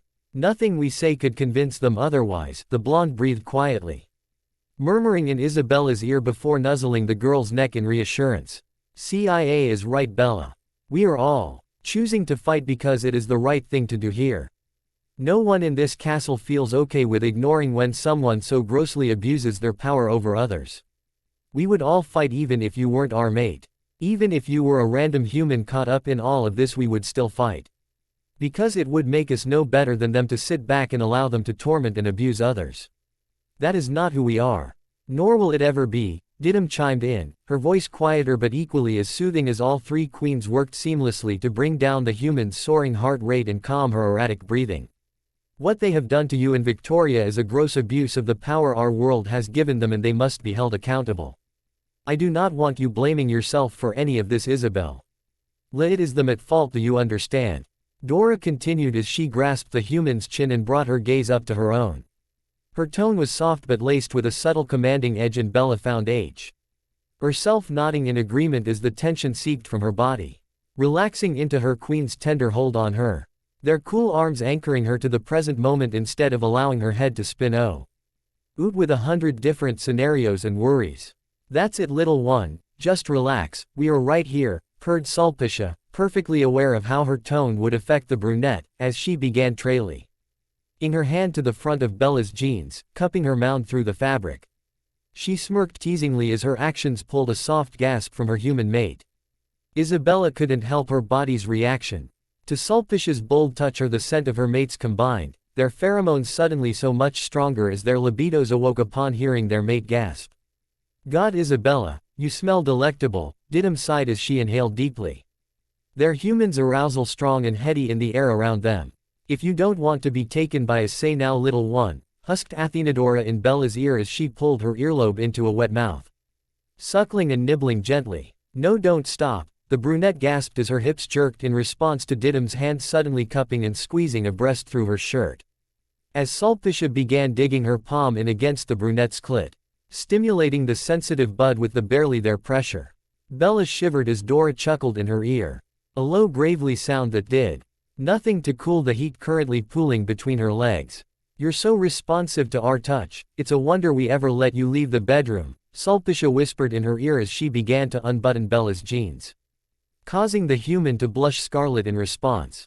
You have no idea just how attractive that blush of yours is. It enhances your aroma wonderfully, Didim teased as her lips landed on Bella's neck. God, Bella whispered breathlessly as she found herself suddenly bare for all three queens to devour with their eyes in an impressive display of their speed. Her clothes, including her underwear and bra, having been on her 1 second and gone the next.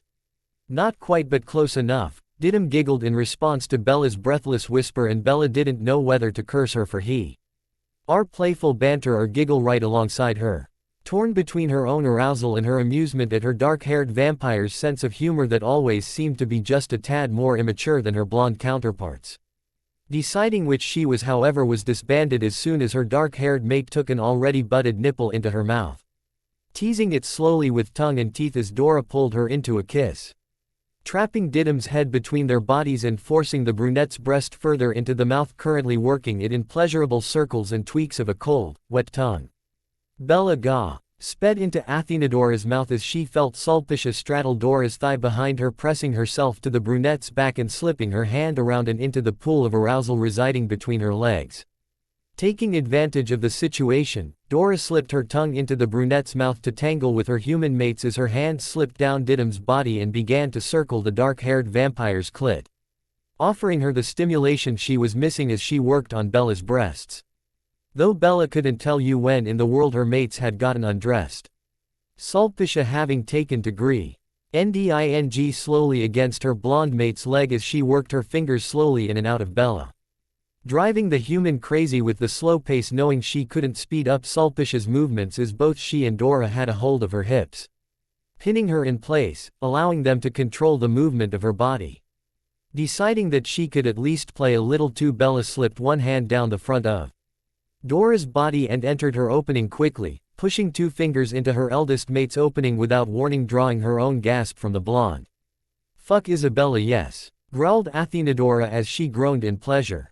Reattaching her lips to the girl's neck, Didim taking the other side of the human's neck as she moved to kneel beside them, giving Athenadora easier access to her own throbbing bundle of nerves. Bella could feel the by now familiar coiling deep within the pit of her stomach, signaling her approaching orgasm as all 4 of them began to pick up the pace of their ministrations in response to their own growing need to reach their peak. "Fuck please CIA, harder," Bella gasped as she desperately began to grind down against her mate's hand, feeling Dora mimic her response as she sped up her thrusts to accommodate the blonde's silent plea. "God Dora," pleaded Didim as she began to pant breathlessly in the brunette's ear, only adding to Bella's pleasure. She would swear till she could indeed keep herself conscious that hearing her mates in such a state was the sexiest thing she had ever heard in her life. All at once the 4 shuddered and moaned, a slow, guttural moan that seemed to leave their mouths as one. Their breathing in sync, coming out as stilted gasps and sighs as they rode out their climax as one. "Goodness, that seems to feel better and better," Bella whispered against Dora's neck as she collapsed against the vampire, her forehead sweaty, hair sticking to her as she focused on calming her breathing down once again. "It is, doesn't it, love?" Dora chuckled, kissing the side of her brunette lover's head. Sulpicia smiled and wordlessly placed a kiss against the hot skin of Bella's back as she leant against her, resting her head beside hers on Dora's shoulder. "I love yous," Didim murmured as she scooted in further, tucking herself under one of Dora's arms and rested her head on her shoulder, placing her arms around Sulpicia's back as they all snuggled together contently. 2 hours later found the 4 mates laying spent and exhausted on their shared bed. Bella lay between Sulpicia's legs, her head resting on the blonde's chest, face turned in the direction of her other 2 mates as the blonde lay on her back, one arm wrapped around Bella as her other arm lay to her side, her hand grasping Athenadora's as Athenadora lay in a similar position to Sulpicia. Only instead of Bella laying on top of her, it was Didim, who like Bella lay with her head on the blonde's chest, her face turned towards Bella and Sulpicia.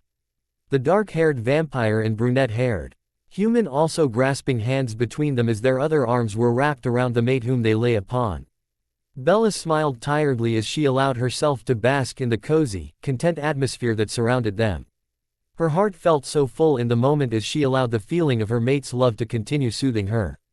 The soft hum emanating from Sulpicia's lips acting as a lullaby as the brune TTE felt her breathing even out, only remaining awake by sheer force of will. "Didim," the brunette whispered, her voice a breath away from sleep. "Yes, love," Didim replied instantly, watching the brunette with a tender smile as she saw the battle she was having in keeping herself awake. "I love you back, you know," Bella said, her voice sure and reflecting the love she professed to feel. "I love the 3 of you. More than I thought it possible to love someone," the brunette continued as she smiled sleepily, nuzzling her head against Sulpicia's chest as she buried herself deeper in the arms of one of her mates. Sighing happily at the sound of 3 pleased purrs filling her ears from her mates. "We love you to little love," Sulpicia murmured, kissing the brunette's head. "Now sleep. We will be here come the morning and we can deal with tomorrow then," the blonde whispered quietly yet loud enough for Bella to hear as she began to run her fingers through brunette tresses.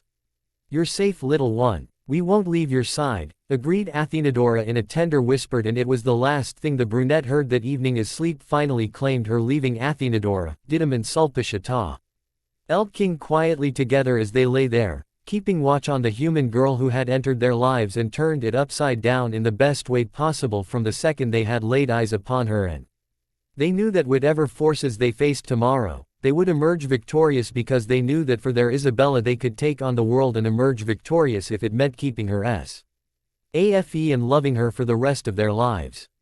Bella's paw. Bella stood in the throne room laughing as Rosalie lunged at her playfully.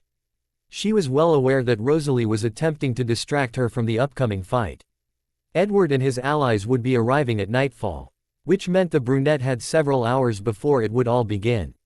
Hours she knew if she wasn't distracted would lead to her increasingly panicking, and she did not want to worry anyone, afraid that it would distract them when the fight eventually broke out.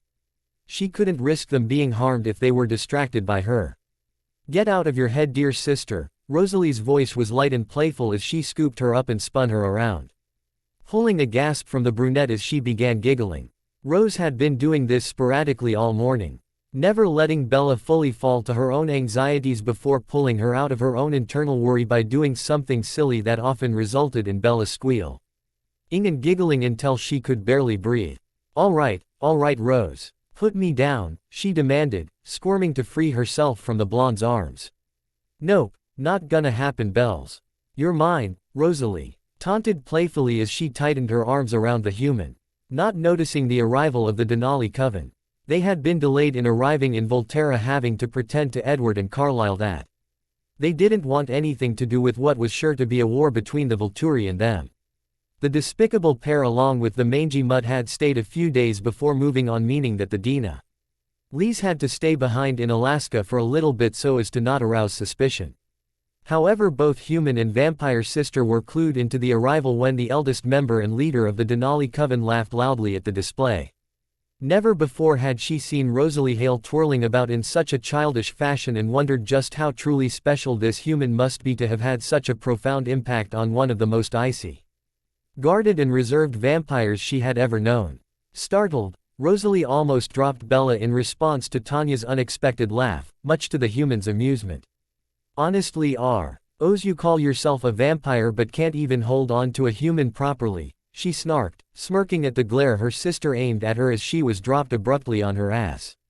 Watch it, baby sister, Rose snarked back, narrowing her eyes in suspicion when she saw the cheeky twinkle appear in Bella's eyes as if she were planning something.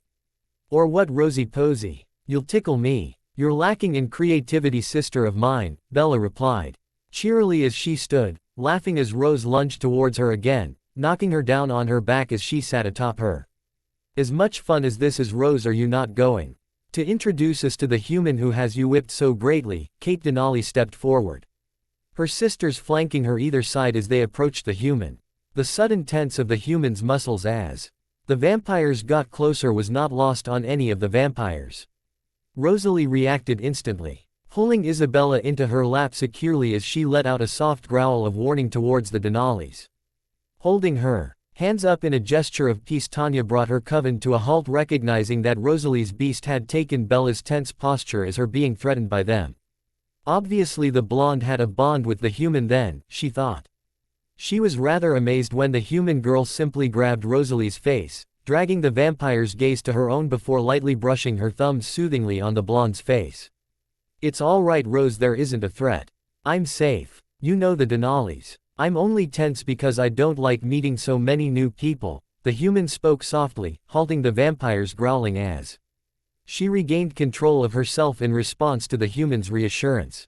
The Denalis could only watch on curiously as the human girl understood and reacted beautifully to Rosalie, calming her quickly. Now more in control, Rosalie glanced at Tanya briefly with apologetic eyes. I'm sorry. With Edward and Carlyle hanging over us, I'm a little overprotective, she murmured quietly before tucking her face in the human's neck. As she spoke, Athenadora, Sulpicia and Didymu, along with the Cullen clan, arrived in the throne room to greet the Denalis, catching the tail end of the scene unfolding, speaking up to draw attention from Rosalie and her mate while the vampire continued to calm Sulpicia walked towards the Denalis. I'm so glad you could come, Tanya, she greeted warmly as she moved to hug the blonde leader. We are glad to be here and to have the chance to meet our new queen, even if the circumstances are less than ideal, Tanya replied, smiling brightly as she moved to hug the other two queens and the Cullen family. Hoping no one noticed the awkward moment she shared with Esme as they embraced. She shared a meaningful look with Esme as she pulled back, silently telling her they needed to talk. Esme nodded subtly before moving over towards Bella and Rose, who were now standing up, Rose much more composed than she was previously. Bella, before we do anything else, do me a favor and look Tanya in the eye, Didymu spoke up, drawing several sets of curious gazes towards herself. Bella looked at her in confusion before turning to look at the Denali leader when Didymu nodded her encouragement. As she locked gazes with the woman, she could not contain the gasp, mimicked by Tanya as she realized who this woman was to her. She didn't understand how it was possible. Esme was her mother. Their bond was something she was secure in, however she could not deny that this unknown vampire brought the same feelings of love and protection to her that Esme did. She would recognize that bond anywhere. Confused and unsure about what she should do, Isabella turned a questioning gaze on Esme, raising her eyebrow at her mother. "It's complicated," Esme answered, looking down shamefully, not wanting to look her daughter in the eye, knowing she would have to relive some very painful situations to explain to her girl just what was happening. "What is going on, Tanya? What's wrong?" Irena Denali spoke up, her voice tense but curious as she looked between her coven leader, Esme, and the human, trying to work out what was going on. "Nothing is wrong, sister, I promise, though it seems I have met my bond daughter and we all need to have a long conversation. Isn't that right, Esme?" Tanya responded, her tone clipped as she addressed Esme. "Yes," the Cullen matriarch replied quietly as she pulled Bella into her arms, needing the comfort and reassurance of her child but being unable to express the need out loud. "Why don't we go to our private rooms? It'll be more comfortable for all and we can discuss this there. There is no need for the entirety of our guard to know the ins and outs," Sulpicia inquired, not really waiting for an answer as she spun round and began to lead the way. Ella felt slightly overwhelmed with so many bodies in one room. She could sense Esme's distress, the confusion and curiosity of the majority of the others, and through her mate bond she could feel the sadness and concern of each of her mates. Even Dora was showing the rarer side of herself as her upset was clear on her face, obviously understanding something that the others were missing. Esme had sat on a wooden seat furthest from everyone and pulled her down on her lap, holding her close, and Bella knew it was for her mother's benefit as much as it was for hers. "The truth this time, Esme," Tanya eventually stated bluntly when the silence got too much, indicating that it was time for Esme to start the conversation. "I met Carlisle when I was 16, I was a lonely girl from a wealthy family. My parents were important pillars of our community and as such they had arranged my hand in marriage. I rebelled, not at all willing to marry and settle. I had run away and fell out a tree I was trying to climb to hide from my father one evening, breaking my wrist. Carlisle was the doctor who treated me. I knew something was different but not what, and I was grateful for his kindness. I thought nothing of meeting him until I was 23. Married to the man my parents had arranged for me. He was a drunk and extremely abusive. I had just given birth to my baby boy. I adored him and knew I had to get him out and away from my husband. The night I tried to leave he caught us, attacking me and my newborn baby. My son died and with it I felt my whole reason for living die with him." Esme paused, drawing in a deep breath, her voice a mere whisper, and Bella knew if she wasn't sitting on her mother's lap she wouldn't have heard her. "I tried to end my life after my baby's funeral. I threw myself off a cliff, not realizing I wasn't alone. I later found out Carlisle had been following me from the time I was 16. When he saw me throw myself off the cliff he came to save me, changing me. When I woke up he explained everything. Told me we were mates and I believed him. It didn't matter that I didn't feel anything for him but indifference. I thought he must be right because why else would he have saved me? I didn't question it until I met Tanya just short of 20 years after my change. I felt the connection instantly. The draw to her. I understood that she was mine and I was hers, and Carly SLE seemed to sense this too because he pulled me out of the house and took me far enough away that no one could hear us. He threatened me, raped me and told me if I ever tried to leave he would why start on Rosalie, and I couldn't let him do that. So I stayed with him, denying the bond between Tanya and I. Never letting myself acknowledge her or be near her. I was so scared he would follow through on his threat to harm Rosalie, and when Alice and Jasper joined the family I feared for Alice too." Bella could hear the pain in her mother's voice, feel the tremors running through her as she clung to her, and she couldn't stop her own tears from streaking down her face as she flung her arms around her mother tightly, holding her close as she pulled her mother's face into her, offering her neck in an attempt to soothe her, knowing that her scent would be a comfort to her distraught mother. "That's why Bella is also Tanya's daughter. Because Esme and Tanya are mates?" Kate asked, a hint of shock lacing her voice. "Yes, Esme and I are mates, and now I know why you denied me so long, Esme. I don't blame you. You protected Rosalie and Alice. I would have done the same. Tanya or Mom," Bella thought in slight awe, spoke gently, reassuringly as she moved to stand at their side, placing a gentle hand on both Bella and Esme's backs. "I can't wait to get my hands on that disgusting pig of a man, R.O." Sally hissed as she too went to stand beside Bella and Esme, mirroring Tanya's position on their other side. Speaking off, what is the plan? Kate asked, and Bella could tell that hearing the truth behind Esme and Carlisle's relationship had riled up every vampire in the room. The anger, disgust and determination clear on every single vampire's face, and for the first time she actually felt sorry for any who stood against them, because she knew after this not a single one of the vampires present were going to hold back any. They were going for the kill, and she didn't think for a second the vampires around her would lose. Such was the conviction on their faces. After they went over the plan for the battle with the Denalis and lunch with her mates, Bella made her way to her mother's room, aware that Tanya would be there too.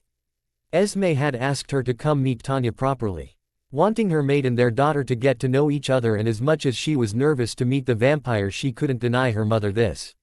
She could sense how important it was to Esme and wanted desperately to help ease some of her mother's pain. If meeting the unknown woman who was also her mother and seemed Arthur dominating would do that, then Bella knew she wouldn't deny her. As she entered the room, she found Esme and Tanya laying on the bed. Esme tucked under Tanya's arm with her head on the blonde's chest. Both turned to smile gently at her as she paused in the doorway, shifting nervously from foot to foot. She wanted to go to Esme, but she didn't really want to be near Tanya right now. Sure, she was her mother and she knew she was safe with her, but she didn't know her, and that wasn't something she was wanting to ignore. She felt like things had been flying at her lately from every direction, and it made her feel extremely vulnerable. "Come here, darling," Esme called gently, holding an arm out towards her. The brunette looked hesitantly towards Tanya, who was still smiling softly at her before moving to the other side of the bed and climbing up beside Esme. Tanya chuckled in amusement at the human's antics, not taking the avoidance personally. Esme had filled her in completely on everything Bella had been through, so she could understand her daughter's hesitance to let her near her. However, she knew the girl understood vampire bonds. There was no place for hesitance and avoidance when it came to the bond they shared. Quite frankly, her beast wouldn't allow the girl to avoid her. Learning about what the young girl had been through and the knowledge of the upcoming threat had her beast on edge. And as such, she had little remorse as she reached past Esme, grasping the girl under her arms and pulling her over her other mother and bringing her down next to them, cocooning the girl between both herself and her mate. Bella squeaked in shock as she was unceremoniously moved from one side of her mother to between both of them. Not entirely sure how to respond. "Hush, little one, your mother is a little in her instincts right now, and though she understands your hesitance, her beast needs you close," Esme offered quietly, reassuring her daughter as her mate wrapped the human in her arms and buried her face in her neck. "I'm sorry, Isabella. If we had met in any other circumstances, I would be able to respect your boundaries, but for now I cannot. If you aren't close, I'm not sure what I will do." "Oh," Tanya murmured, and despite her hesitance, Bella found herself softening to the clear desperation in her newfound mother's tone and made a conscious effort to relax her body in the blonde's arms. "It's all right. I understand why you'd be on edge," she whispered back, deciding to roll with it. She knew she could trust the bond they shared and knew that everything else would come in time. For now she would do what she could to ease all her vampire's worry, and when this was all over she would be able to concentrate on her family, her mates, and getting to know her new mother better. And as she allowed herself to fully relax, breathing in the two very soothing scents of the two vampires surrounding her, she found herself silently praying, not for the first time, that her loved ones would make it out of what was to come alive. "Positions," Athenadora's voice commanded quietly when Alice nodded subtly to indicate the time had arrived. Bella felt her heart rate increase dramatically, unable to stop a sudden shot of fear that began to course through her. She was well aware that in mere moments she would come face to face with her would-be rapists, the very men who had already harmed Victoria grievously. Men who wanted to do the same to her, and they were currently hurtling towards her, making their way through the castle, believing they had every right to force her to their side and take her from her mates, from her mothers, her sister, her family. She was terrified, not in the slightest concerned for herself but for her family, the people who currently stood around her. Their faces blank, emotionless canvases as they focused all of their instincts and abilities on keeping track of the vampire army that was growing closer and closer to breaching the training room doors with every passing second. In front of her, Jane and her twin brother Alec looked stiff as their unusually black eyes bored into the door ahead. They were the first line of defense in her Human Protection Unit, as Emmett had so graciously dubbed it. Jane's ability to inflict pain on whomever she so chooses with her mind alone, and Alec's ability to completely wipe all 5 senses from others with his tar-like mist meant that her mates had agreed with Rosalie's suggestion that the two act as the first buffer to ensuring Edward and his army got nowhere near her. Beside her, on either side of her, were her mothers, Esme and Tanya. Rosalie having foregone her expected place to Tanya once it was revealed that Tanya shared the maternal bond Esme did with Bella. Despite the newness of the bond, both vampire and and alike were already feeling the bond in its full intensity. Bella craved to be closer to her newly discovered mother, wanting to get to know her. She longed to curl up in the sheer protection that her mothers represented and allow them to take her far from here, to somewhere she could pretend that she wasn't seconds away from facing a vampire war head-on. Somewhere she wouldn't have to worry out those she loved getting hurt, nor would she have to worry about losing any of them, and the prospect that her newfound mother may be harmed before she ever got to truly know her had her feeling as if her heart was about to rip itself in two completely. "It's all right, Isabella, we will make it through," the blonde murmured, leaning over to press a kiss to her child's forehead, all too aware of just how her young would be feeling. Bonds were always overwhelming when they developed. No matter what type it was, however, their current circumstances would be causing a quickening in their bond, working to ensure that their bond is as strong as possible in a bid to keep them safe. After all, the stronger their bond, the harder they would fight for one another. Tanya knew this, Isabella too, and the lack of time to be close was a pain for both. The only thing keeping Bella in place though was the steady presence of her mates standing behind her, ready to interfere if needed at any point. Everyone had been reluctant to allow the queens into the fight, wanting to shield them from the possibility of harm, but they also knew it would do no good to ask them not to fight, especially considering the very thing they were fighting for was the queen's human mates' safety. Thus they had compromised, safely ticked right at the back of the room with the entire guard and all their allies in front of them. The three ancients stood proudly, their instincts on high alert as they prepared themselves to step in as and when needed. Bella could now hear the hissing and snarling of the approaching army as they made their way closer. And the human hoped that the noise was due to a few or more of them being caught in the intricate traps laid out by the resident pyrotechnic. Emmett had spent hours building and laying the trap and had beamed at Bella when he told her there was enough firepower to take out a significant number of Edward's troops instantly once triggered. She hoped he was right. She could only tch in anticipation and horror as two of the guards she didn't yet know opened the training room doors for the approaching army before they had a chance to destroy them in their advance. In what seemed like minutes but was in fact seconds, the hall filled with unknown vampires, roughly 30 strong, each looking a little worse for wear as they came to a standstill several meters from the Volturi. "Well, well, well, isn't this quite the welcome party?" His voice broke Bella from her staring, tearing her eyes from the scraggly-looking vampires to find Edward strolling in, Carlyle by his side. EDW. Ard looked smug as his eyes fell on Bella, though his hair was more unkempt than usual and his shirt had certainly seen much better days. Carlyle looked to be faring no better, though perhaps most startling was the bright red eyes both men sported. "I see you have kept my prize nice and safe for me," he continued, walking through his army as they parted down the middle for him. "Though as much as I would love to rid our world of each and every one of you vile beings, it doesn't have to come to a fight. Just hand over my human pet and I will graciously forgive you all for your mistake of with HOLDING her thus far and turn my army around, leaving this godforsaken castle never to return." He smiled, something twisted and dark and so far from what Bella was used to seeing upon his face that she involuntarily let out a small whimper. Even as she seethed at his many degrading statements about her, she was nor would she ever be anyone's pet, let alone his. Being away from her mates was unfathomable. "You would do well to leave now, boy, you know fine well you will not be leaving here with our mate." Sulpicia's voice was cold, her words spat out as if she grudged wasting her breath on the man, but the sound of her voice, the reminder that her mates were behind her, was every bit as soothing to Bella as it had ever been, and she found herself drawing herself up straighter, looking the man-child in the eye defiantly.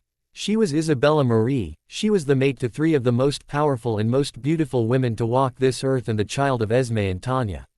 She would not cow to a petty male intent on enslaving her. Nor would she allow herself to show him any of the fear she felt. She would not let him have the satisfaction of it. Though despite her outward strength she couldn't help but feel overwhelmingly weary as she saw the fury at her defiance blaze into his eyes. I do not belong to you, Edward, I never did, and you know this. I belong here, with my mates, with my mothers and with my family, she spoke calmly, keeping her voice even as she held her gaze steady on him. Oh Bella, that is where you are wrong. If you think those whores care for you at all, you are severely mistaken. They do not love you. They will never love you, could never love you as much as my son does. Bella couldn't help but bristle at Carlyle's condescending tone as he finally chose to speak up. Bella had silently been watching the man cast disgusted looks between Esme and Tanya as he stood at Edward's side before he settled his eyes on Esme and plastered on a kind smile as he spoke again. Come now, wife of mine. Bring our child over here to her mate and we can all leave together. Just like you always wanted. Don't you dare address my child, Carlyle, Esme hissed from beside the human, her beast, not liking the mont's tone with her child. Only she and Tanya would ever get away with correcting her child like that, and the man who had kept Esme as a sex doll for near enough 100 years certainly wouldn't get away with it. Carlyle hissed back, moving forward in challenge as if he meant to attack but was held back by Edward's hand as he shook his head at his father, subtly, his eyes studying the vampires in front of him, reading their minds to see if there was any worth in pursuing their current tactic. Pity then, it didn't have to be so difficult. Though Isabella, we expected you to be a little stubborn, and so we thought of that. You need incentive. Well, my pet, how about this? Edward whispered, narrowing his eyes at the human as it became clear that he was getting nowhere with his current display. He snapped his fingers and Bella felt herself tense as Jacob walked into the room, dragging a tied up and gagged Charlie with him. She wasn't sure where he was going with this. Didn't he know what her father had allowed to happen to her? Why would he think it was a good idea to bring that man as a hostage to what she could only assume was to use him as a bargaining chip for her cooperation? She kept her eyes glued to Edward, studying each move he made, barely sparing her father a second glance which she could see annoyed the childish man in front of her. A confirmation over that he was hoping to use Charlie to buy her over. Charlie is your incentive, she scoffed, finally allowing her irritation and anger at the situation to slip through her defiant mask. Exactly, Edward smiled, seemingly pleased that Bella had been able to work out his way of thinking. In exchange for me getting Jacob to release your father unharmed, you will come home with me, Bella, and stop all this silly nonsense. You are mine and always will be. Refuse to come with me now and I will kill your father right in front of you, slowly, and take you by force, destroying all who stand in my way in the process. It is entirely your choice, he continued, his voice low and menacing as he smirked. Believing that he had backed Bella into a corner that left her no choice but to comply with his demands. He knew of her father's past actions but as of yet had failed to spot Victoria among the crowd of guards that surrounded her. Victoria, who had come to the Volturi, offering information, pledging protect Isabella, who now stood in a robe with her hood up to conceal her face from him. He obviously had no idea that Bella had remembered her father's actions, that she had relived the horror recently when the memories she had suppressed sprung forth to knock her on her proverbial behind. As she scanned the room she could see how tense everyone was around her, especially those closest to her, and knew as clearly as the vampires did that her next words would either be the spark that set of the predicted violent confrontation, or would see her leave them. Something she knew she would never do, not for anyone. Do what you want with him, Edward the first to not care either way. Kill him, let him go. He does not mean a thing to me anymore. I deserve more from a parent than someone who would force his baby girl to endure what that man forced me to. Now if you will, I would like you to leave, she replied finally, her voice more confident than she truly felt, her heart rate increasing and the sudden lamminess of her palms being the only indicator to the storm of emotion she was currently feeling. Edward hissed in fury, his eyes growing impossibly darker as he realized he had well and truly run out of options. He had wanted to avoid a fight, despite having set out to destroy the Volturi. The wall of fire released on them as they entered the castle walls had wiped out a little over half of his forces, burning them to ash where they stood. His remaining newborns had barely made it out unscathed, and all of the wolf shifters that had accompanied Jacob had burned alongside the newborn army he had created. Blind fury and want though meant that he was now unwilling to leave without the human. He had claimed her first, before the queens had, and he wanted her back. So what, she wasn't his true mate. She was his singer and it was his right to have her. He raised his hand, dropping it quickly as he gave the anticipated signal to his ranks before dropping low ready to lunge.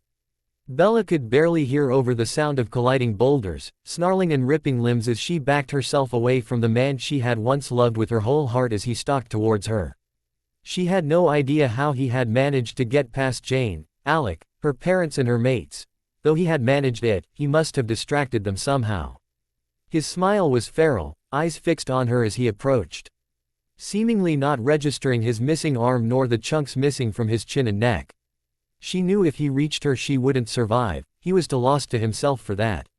His usual thin grasp of control shot in the mix of madness and violence that surrounded them.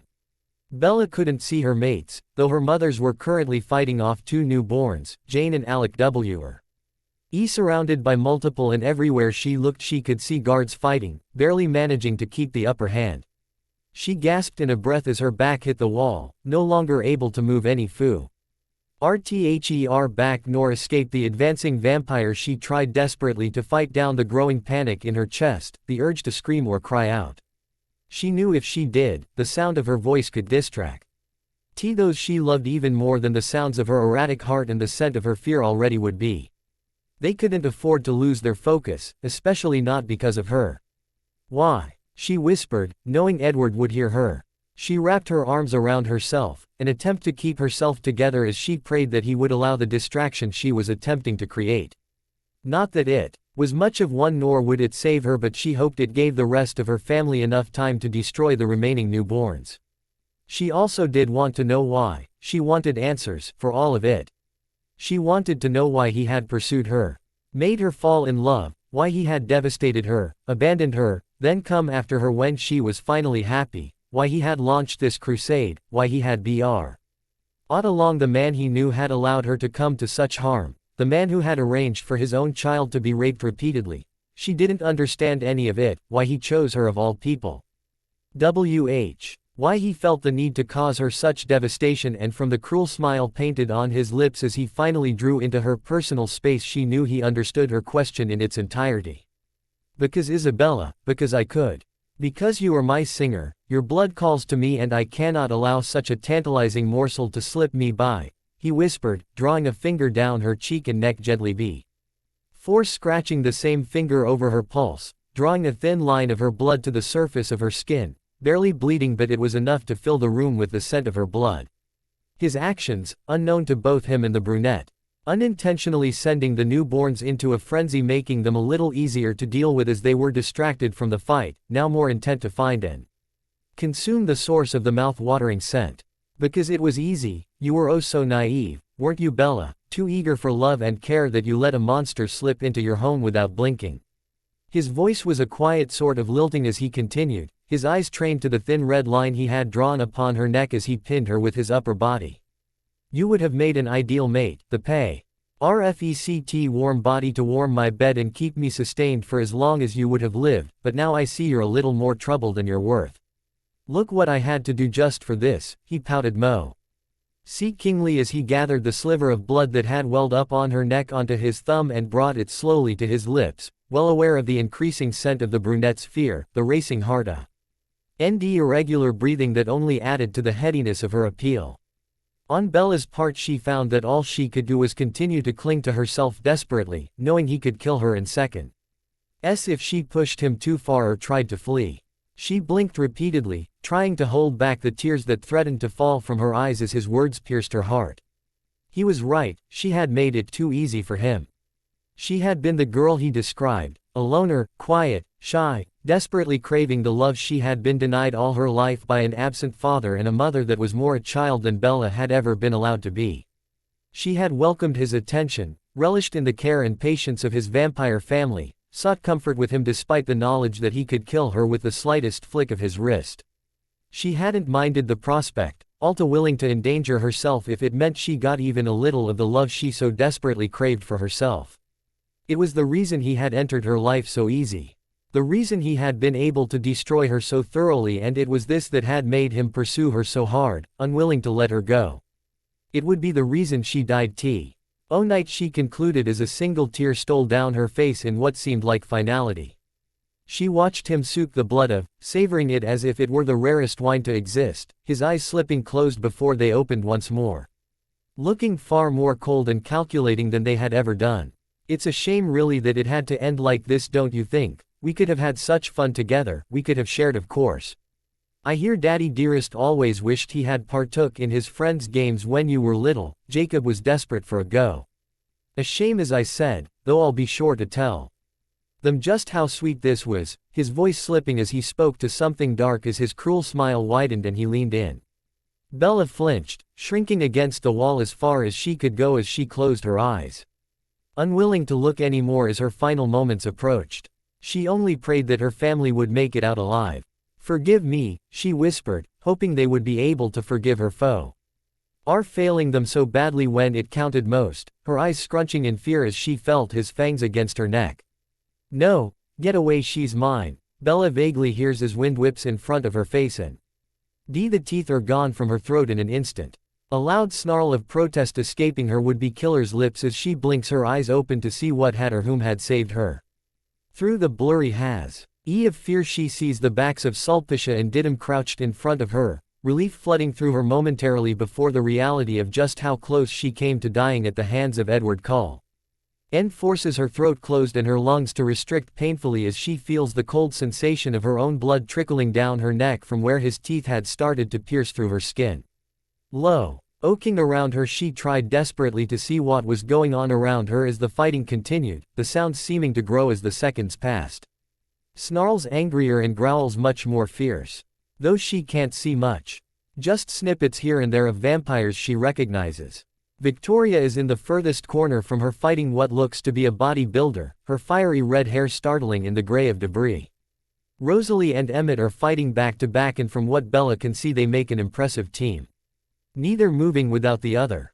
So in sync she'd compare them to those synchronized swimmers she saw one summer with her mother when she had accompanied the scatter-brained woman to her hobby of the week down at the local leisure center. Though she knew better than to think there was any comparison.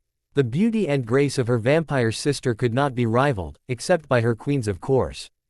Athenadora had Carlyle in a headlock, seemingly unaffected by the man's desperate thrashing as he tried in vain to free himself from the much more powerful vampire's clutches.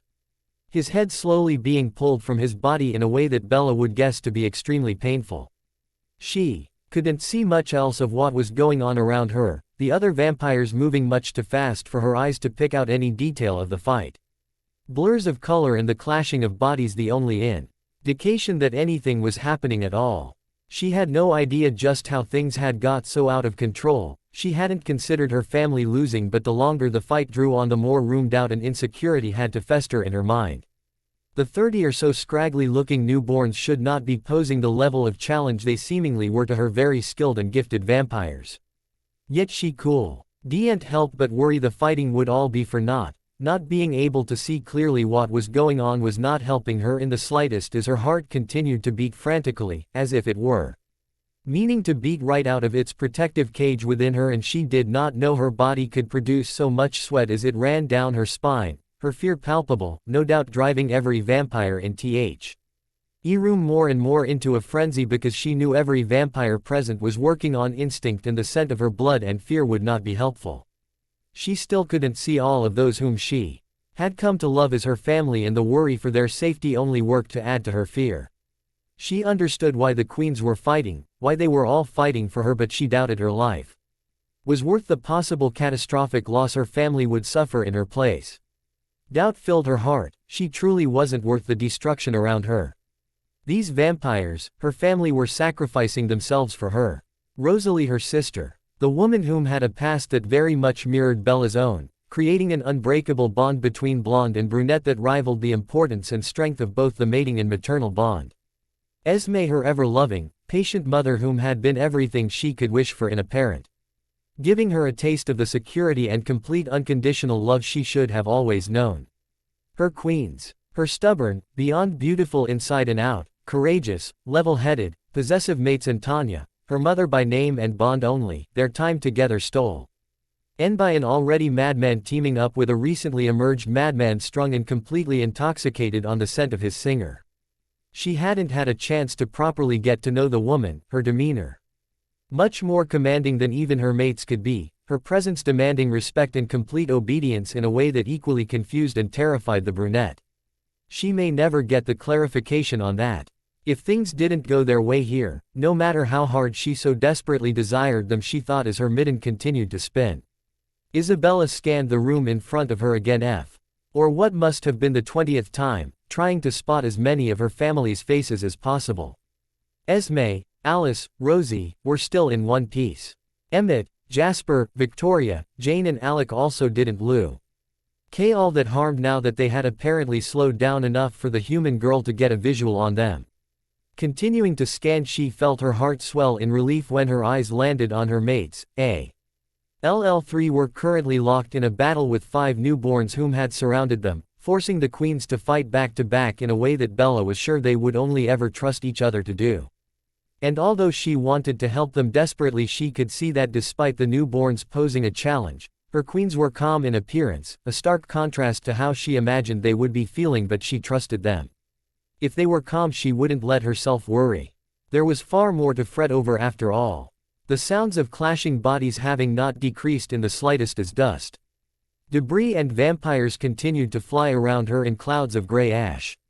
Though no matter how much of a confidence boost seeing her mates had given her, nothing could have prepared her for the sight. T greeted her as her eyes landed on Tanya. Isabella felt her heart squeeze, her breath catching painfully as her mind processed what was happening in front of her. Tanya lay on her back on the floor. Her right arm missing and her legs twisted at a painful angle. Edward hovered above her, his legs pinning her torso to the ground as the blonde hissed and struggled as hard as she could. Edward seemed to have been taunting her, and by the blind fury and hatred on Tanya's face, it wasn't anything she was likely to want to hear. "Mama," the desperate, whispered word escaped Bella's lips without permission. Edward's onyx eyes snapped up to meet her own at the same second as Tanya's face whipped round in her direction. Bella could see the desperation, the pain, and most prominently the love and convict ion in the black eyes of her newfound mother. Her soul clenched agonizingly as she understood the 1,000 words of apology and love in those eyes as Tanya said goodbye with just a look. A look that tugged painfully at Bella, burning itself permanently into her mind, one she never wished to have ever seen on anyone she cared for. No, her mind cried. She couldn't die, Bella couldn't let her die. She had to do something. She had to, because she couldn't lose her, couldn't let Esme lose her mate, and she couldn't stand the thought of losing the mother she didn't even know she had until earlier that day. She didn't think the thought would cause her so much pain because she had everything she could need in a mother in Esme's ever-patient, ever-loving and caring manner. She didn't need anyone else, but yet she couldn't stand the thought of losing the chance to get to know this woman. This woman who had taken one look at Bella and formed a bond with her so strong that she had willingly walked into a battle to protect her. Had willingly put her own life on the line to make sure that she wouldn't suffer the fate of Edward and Carlisle. Something that her own biological mother would never do for her. She couldn't help but feel the desperate longing to at least have the chance to get to know this woman, to know what it would feel like to curl up with her mothers, to have someone else to talk to hold her, to love her. Someone else she could love just as much as Esme, just as much as she had longed to love Renee all her life. No, she couldn't lose her, not yet, not ever, she supposed. Because human or not, she felt their bond, she felt it as deeply as was humanly possible, and the thought of losing it terrified her. No. Her voice was much louder than intended as Bella reached toward Tanya. At the same time, Edward seemed to move to deliver the final blow. The room around them froze at the hysteria in her voice, every vampire turning in her direction as the brunette flung her arms out as she pushed herself of the wall and began to sprint towards where her mother lay, Edward still in motion. At the same time, she felt that agonizing pressure in her mind again build up and release within seconds. The force of her mental shield flying outward, Edward being propelled backwards, crash landing through the wall by an invisible force that Bella could only assume had correlation with her shield. She stumbled, trying to get over towards Tanya, her mind swirling with only one clear thought. She had to get to her mother. Her mind felt like it was blinkered, her sole focus the woman who still lay on the floor. The blonde's eyes filled with an emotion she couldn't process at that moment were locked with Bella's own as the brunette continued forward unsteadily, sinking to her knees by her mother's head. "Mama," she whispered again, lifting the blonde's head up gently onto her lap, stroking the hair back from her mother's face, all the while holding eye contact, unable to look away. Later she'd find out that she was reacting solely on instinct, her body and mind pushing her to protect the woman who it knew to be her other mother despite the newness of their bond. It was what they had meant when it was explained to her about how quickly their bond would develop due to their circumstances. It developing rapidly in a bid to protect them. She's sure if she was thinking or rationally she would have realized that, though currently all she cared for was being by her mother. Certain that if she took her eyes off her even for a moment the blonde would disappear. All sound had ceased for her, except the sound of Tanya's ragged breathing. So focused was she that she didn't register the fighting had come to an end. Edward's forces neutralized and the vile man taken preso. NER to be dealt with by the queens at a later date. Athenadora wanted to take her time in punishing the vile creature before ending his pathetic existence. The usually kind-hearted Didymus and proper Sulpicia agreeing in this instance. She didn't know how long she sat there staring into her mother's eyes, though it was certainly long enough for the black as night shade to leave Tanya's eyes as they returned to their golden color, albeit a much darker gold than usual. A hand landing on her shoulder snapped her out of her daze as she reacted without thinking, hissing and crouching over her mother protectively. Not even realizing just how like her vampires her current behavior was.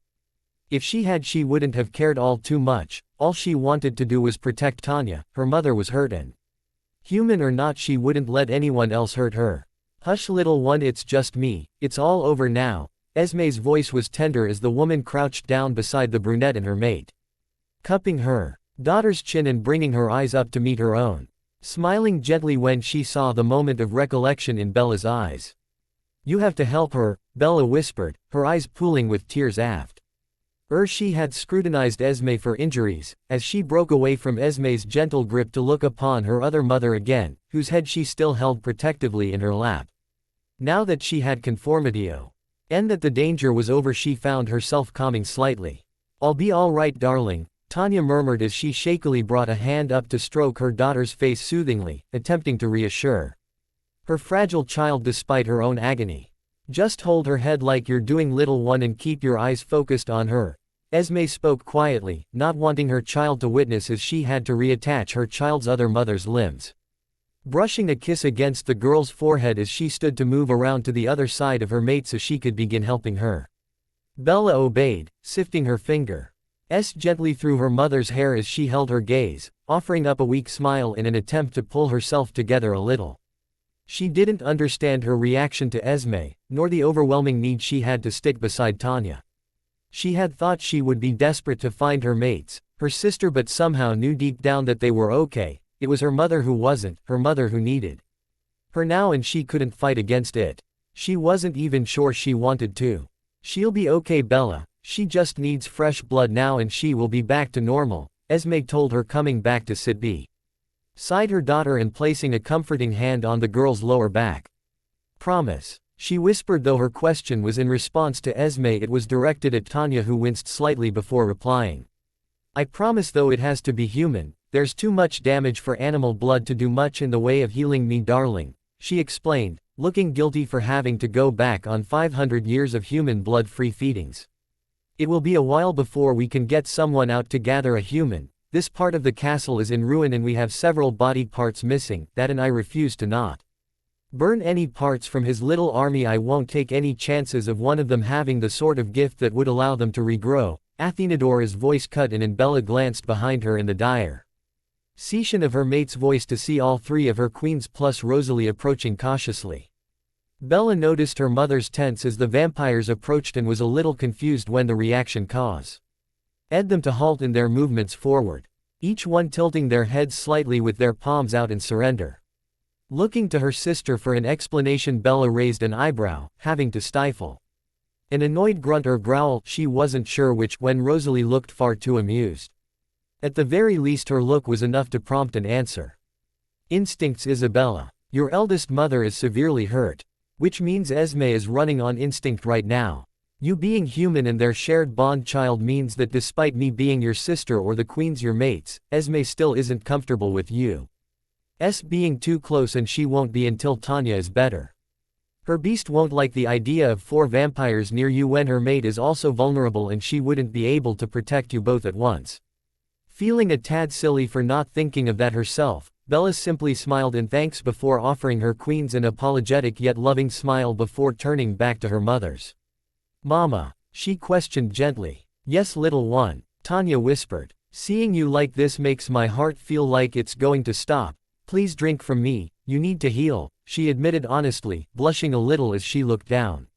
Knowing it was a massive display of her own trust and faith in her mother. She remembers having the conversation with Rosalie, when her sister had spoke about the bonds they shared. She had explained to Bella that feeding within a bond, no matter the type of bond, was seen as a sacred act. Something that was only permitted if the human in the bond brought it up. Truthfully, she had wanted to speak to her mates about it, knowing that it would be a way she could help provide for her queens until she was turned. Rosalie had told her it would help strengthen the bond between the human and vampire. She let her chin be guided upwards to look at Esme as her mother smiled. Are you sure, Isabella? The brunette vampire whispered tenderly, her eyes gentle and understanding with something akin to pride dancing in them. Yes, Bella responded, her voice less hesitant. Tanya is my mother. We may not know each other well, but that isn't through choice. I will not sit back and allow her to suffer longer because we can't get out the castle to get her human blood when I can do something about it. She explained, looking away from Esme and locking her eyes with her mother, whose eyes had darkened again. And Bella could only guess it was due to the talk about blood. I trust you, Mama, she continued, hoping Tanya could see just how much she truly meant what she had said. She did trust the blonde. Trusted the bond between them. She could feel it in the way her shield had reacted to seeing the woman harmed, in the way even still despite the danger having passed she couldn't find the want to move away from her at all. This woman was her mother after all, time they had known each other be damned.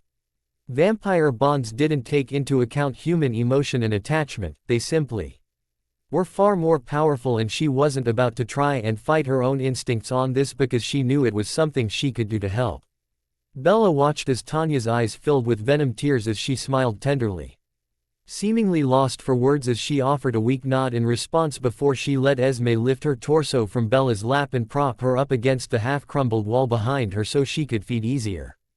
Esme then came back over to Bella and she took the hand offered to her as her mother guided her to sit in her other mother's lap, whom she nuzzled gently as she settled in response to the arm that came up around her waist to hold her tight. Your wrist will be best, little one, Esme whispered in her ear as she crouched beside them, intent to supervise just in case. Not that she or a second thought Tanya couldn't control herself or that any harm would come to her child from her mate.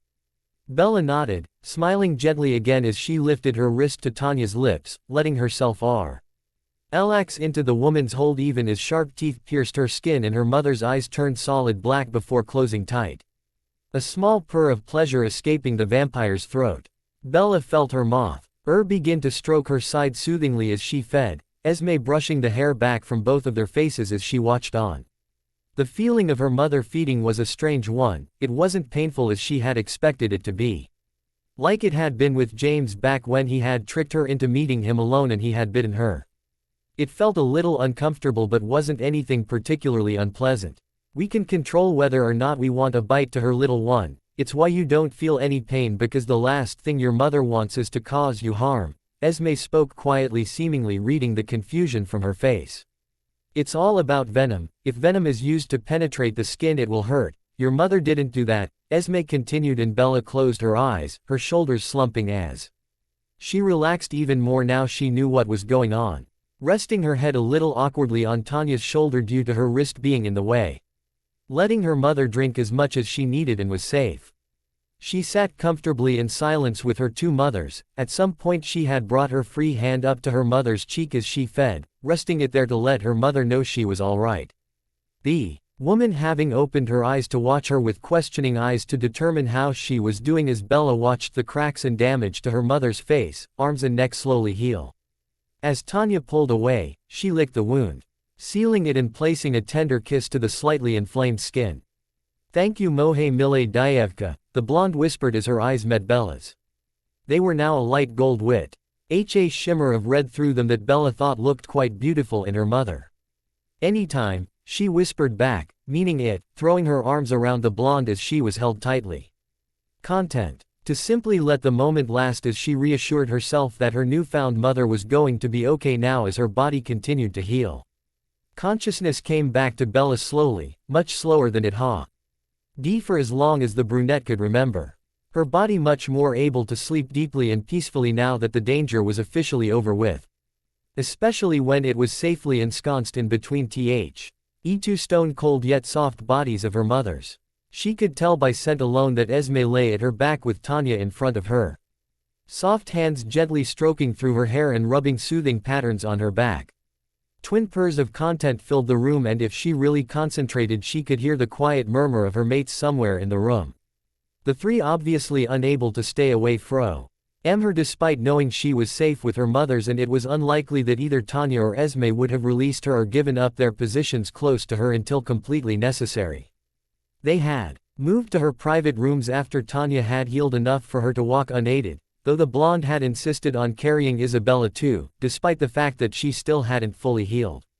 Sulpicia had thought it best they moved somewhere more private away from the battleground that lay in waste and the Vires, whom all were very much running on instincts and unfortunately needing to hunt. Bella wasn't sure how they had resolved that issue, knowing that being able to send someone out to fetch fresh blood was not something they could do straight away, especially when their resident, Fisher, was immobilized during the fight. Heidi having sustained multiple injuries as well as loss of limbs. Though she supposed the collection of blood wasn't something she should concern herself with. Yes, she could help, as the resident human, but as Didymu had explained diplomatically to the few idiots that had asked, Isabella was just one human and didn't have a limited blood supply. The brunette had lightly pretended she didn't hear the possessive, and anyway we will not tolerate anyone who does not share a bond with our mate near her, that Athenadora had so politely, aggressively, pointed out. So yes, Bella hadn't crumbled in the slightest at being scurried away from the debris and death that surrounded her in the castle training room. To remain was just asking for trouble, and she already knew she'd have a time of it later in the week when her mates and she finally got a moment alone. She wasn't naive, her queens weren't the sharing type, and mothers or no, they weren't all that happy with having to remain at arm's length from their mate for any length of time. Especially after a battle where said mate's life had been on the line. She knew she was in for a thorough claiming from her rather possessive counterparts, not that she was complaining all too much at the thought of such a thing. Their possessiveness of her was something she found rather endearing after all. Shaking herself out of her own head before her mind had the chance to conjure all sorts of thoughts that would be highly inappropriate to entertain with both her mothers present, Bella allowed her eyes to open, squeezing in the bright room as the light from the desk lamp lit up one side of the room. She could tell it was still dark outside, so either she hadn't slept long or she had slept entirely too long. She wasn't sure, but regardless she wasn't all too keen on moving anytime soon. Her mothers had her in a state of bliss with their skillful soothing, and their proximity was rather healing to her, having spent weeks on edge on the build-up to last night's confrontation and then the entirety of the fight completely terrified she wasn't going to fight anything that gave her this sort of peace. Though the pressure in her bladder may have her leaving the warm cocoon created by her mothers much sooner than she would like. Blinking lazily, her eyes drew up towards her eldest mother's face, meeting burnt orange eyes in the low light. Her face broke out in a shy smile as the vampire smiled back tenderly. A hand coming up from its place on her back to cup her cheek. "Good morning, Maliki," the blonde spoke gently. A hint of regret and uncertainty dancing in her eyes, and Bella knew instinctively just what was causing such a look. They had only shared a bond a matter of a day, but she knew her mother could almost feel her emotions, and it caused her heart to hurt a little at being the reason for them. "Good evening, Mama," Bella murmured, freeing a hand from where it was trapped under her to clutch onto the hand that was on her face. Keeping it there, silently telling her mother that no, she didn't regret her choice to ask her mother to drink from her, and no, she wasn't about to shy away from her and fling her walls up like she had the first time they had lay in a similar position. The fear she had felt yesterday at the thought of almost losing this woman had been very real, all but ensuring that Bella Old take any and every opportunity to keep her mother close. How are the instincts this morning, Mom? Bella questioned, her tone a mix between playful and serious, leaning her head back against Esme's shoulder to ensure her brunette mother knew she was asking her. Better but still not fully controlled little one, so best curb the cheekhum. Esme's tone was light but the subtle tightening of her mother's arms around her torso let Bella know that her mother's description was accurate. They had got themselves under control significantly more than they had been last night, but they still weren't ready to let her go far. Why do you ask? Planning on running off, Isabella? Her blonde mother asked, a slight hint of command seeping put in her tone, and Bella was yet again reminded of her previous conundrum regarding this particular vampire's demeanor. A question she would most certainly ask once she had a moment alone with the blonde. I need to use the bathroom, Mama, she replied honestly. But regretfully, and her mother's mournful sigh in reply of, I see, didn't help the brunette in the slightest with her unwillingness to move. Come back after you've freshened up, little one, and we can get you breakfast and debrief a little, Esme murmured, pressing a kiss to the back of her head as Tanya pressed one to her forehead, both releasing her. She released a squeak of surprise when Tanya gathered her in her arms and stood from the bed, squeezing her tightly in a hug and pressing one last kiss to her head before standing her on her own 2 feet. Upon coming back into the room after rather inelegantly running to the bathroom to relieve herself and shower quickly, washing the grime and the feel of yesterday from her skin, Bella found her bed remade and both her mothers sitting comfortable at one end of the sofa by the window of her room. Her mates sat together at the other side, curled up together comfortably, and Bella felt a longing to join them swell up within her. Though the look of displeasure Chia's wore, matched by Dora's scowl and Dee's gentle look of understanding, told her that currently such a thing wasn't possible. The mix of anxiety and impatience displayed on both her others' faces told her all she needed to know of her mates' thoughts, and she smiled at them apologetically for the second time in the space of a day. She really was in for it when they finally had her alone. She thought with a mixture of anxiety and impatience. She made her way over calmly, hugging and giving a chaste kiss to each of her mates as she passed before allowing her mothers to pull her back into their laps, both nuzzling her and hugging her tightly as she got comfortable. You weren't joking, she playfully huffed and rolled her eyes with a mock scowl in response to the identical looks of amusement that flickered across her queen's faces as they watched the scene. They weren't at all, darling, Sulpicia groused, playing along, unable to hide the tender smile aimed at her human mate. They haven't let us near you, Bella, Didim added, smiling gently. I know, they won't for a while if their current behavior is anything to go by, the brunette grumbled as she was yet again nuzzled by Esme, who only pressed a kiss to her cheek in apology before continuing with her nuzzling. It's normal, Dove, Didim said, leaning further back into Athenadora, who sat in the middle of her 3 mates as usual. It would never not warm her heart to see the oh-so-feared and rude vampire act so tenderly with them. How are the repairs going? Bella asked, prompting her vampires, knowing that by debrief this is what her mother meant. She was a little fearful to ask her real question, not wanting to know of any casualties on their end yet wanting to know just as much. The repairs are going well, Ed. Ward and Carlisle certainly picked their newborns well, every one of them had a gift, and as a result the training room and halls surrounding it took some extensive damage, but nothing we can't correct. In the next few days, Athenadora replied, smiling apologetically when the mention of her tormentors' names caused the human girl to flinch slightly, which caused her mothers to begin nuzzling her with more vigor in an attempt to soothe her. We sustained a few casualties on our end, and although most made it with minimal injury. Heidi, Irina, Carmen, Corin and Dimitri all suffered quite a bit of damage, as did Alice and Tanya, as you know. All will make full recoveries with plenty blood and time to heal.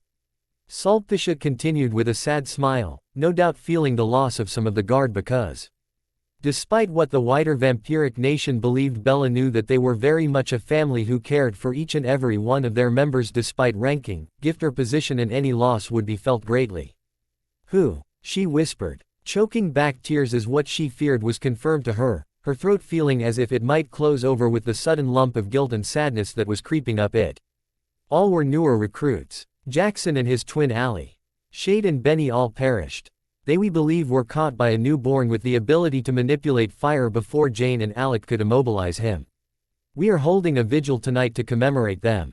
Jane feels more than guilty for not seeing the newborn until it was too late, though no one blames her. I fear she will struggle with it. For a while, Didum murmured gently, knowing the news would hurt their mate. They could see it on her delicate face and in her expressive eyes that would never not betray the way she feels.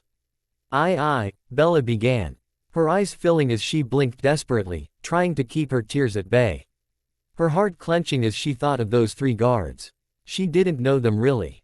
She had only met them a few times in passing, but still Shade had seemed lovely, and Jackson and Al had gone out of their way to make her laugh. On a day she had felt the overbearing pressure of the upcoming fight as if it were going to suffocate her.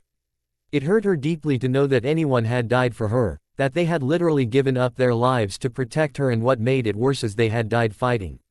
To protect her from things no one should ever have to fight to be free of. It hurt. The whole thing was infuriating and heartbreaking, and she wished more than she could possibly express that no one had had to die. That Edward and Carlyle had never come, and ultimately in the moment she wished she had never come to Volterra, because that would mean no one had to die on her behalf. She would never, ever give up her mates, nor did she regret finding them, but she felt the sorrow, anger and guilt fill her entirely as she let out a broken sound that was mixed between a scream and a sob. She couldn't decide which she would rather do. "Hush, little one," Esme murmured in her ear, pulling her closer to tuck her against her vampire mother's neck, Tanya moving to cocoon her. "It isn't your fault, Isabella," Tanya added, soothing her fingers through the sobbing teen's hair as both mothers tried to calm the human's racing heart and frantic breaths. "You did nothing wrong. If anyone is to blame, it is Edward and Carlyle that bear the responsibility. Not you, Sladke Dievka, I promise," Tanya whispered as she began to purr low in her throat. The sound deeper and more pronounced than it had been earlier, as her pheromones released almost without thought in response to her child's pained cries. She had thought the mate bond had been painful and sudden, but she didn't think it compared to the pain in her heart at seeing her daughter so stricken. The instinctual need to soothe taking over without any conscious say-so. Bella could hear their continued murmurs of reassurance and love, the soothing scent of her mother's filled the air, and she could smell the soothing scent of her mates trickle into join from across the sofa, her queens beside themselves knowing that their mate was distraught, but hers were still far too on edge to allow them any closer, and despite her upset she knew they wouldn't even attempt to move closer. They had already made it clear that the maternal bond was one that even the queens of the Volturi were willing to get between. Which was probably wise, as everyone knew there was no bigger risk than a mother acting to protect her child. She allowed herself to take he comfort so willingly offered to her as she let herself simply feel in the safety of her room, her mother's and her mates surrounding her. Grieving not only for the lives lost on her behalf but the childhood and teen years lost to her through no fault of her own, expelling all the pent-up hurt and anger she had gathered over the years. And as she felt the last of her energy and tears run out, she let herself relax into steadfast arms and gentle words she knew with certainty would never falter. Bella blinked awake for the second time that day, still cocooned in her mama's arms, though she knew she was no longer sandwiched between them both. She could feel her mother was close, a cool hand resting on her back while her mama held her to her front, her nose pressed into the crook of the blonde's neck. It felt a little strange to feel so comfortable around someone she barely knew. When she was first introduced to the supernatural world, never in her life would she have guessed it would bring her here. Bring her all of this. She had 3 beautiful, powerful mates who had offered her nothing but love, patience and understanding from the moment they had set eyes on her. It made her stomach roll unpleasantly to think she had ever been willing to settle for Edward Blooming Cullen, who had treated her as little more than a prize, a possession to be won and owned. She had let him treat her that way, believing she was weaker. That he knew better. Now looking back she could only shake her head at her own foolishness. How naive she had been to his true colors. How desperate for love she had been to fall so easily into his trap. She snuggled her body tighter against the ancient blonde who held her, reaching back to grasp her brunette mother's hand and pull the woman closer, wrapping Esme's arm around her. Seeking the comfort they offered to dispel the awful memory of him from her mind. Esme moved closer willingly, pressing her nose into Bella's hair. A soothing purr rumbling back and forth between the 2 vampires. A sigh of utter content slipped past the teen's lips as she basked in the safety they provided her. She had exhausted herself earlier. by the swollen feel of her eyes. She imagined she had cried herself into an exhausted sleep. The news of the 4 loves lost on their side had hit her hard. Even now Bella could feel the ache in her heart. Though realistically the losses could have been higher. She wasn't unrealistic enough to believe they would have come out without losses on their part. However, the 4 who had given up their life for her would be mourned and missed. Their absence already felt keenly by all, and she didn't think she would ever fully believe herself responsible. "Good afternoon, little one," her mother whispered, and the brunette could hear the smile in the older woman's voice. The tenderly whispered words snapping her out of her inner thoughts before she could think herself back into a state once more. Esme kissed the back of her head. Italy and Bella wondered briefly why her mother always seemed to let Tanya hold her from the front. She wondered if there was a reason for it, or if it was something that had happened naturally or by coincidence. Not that she minded. Tanya's commanding personality made her feel as safe as Athenadora did, if not more so, but she supposed that's what a true parent should make their child feel. Her parents' arms should always feel like the safest place on earth, shouldn't they? "Afternoon," she murmured back, pushing herself up in her mama's arms, sitting on her lap properly as opposed to lying across it like she had been. Looking back at her mother with a sleepy smile before looking at her mama. Bella couldn't stifle her body's shock at the sight in front of her. Need and confusion washing through her.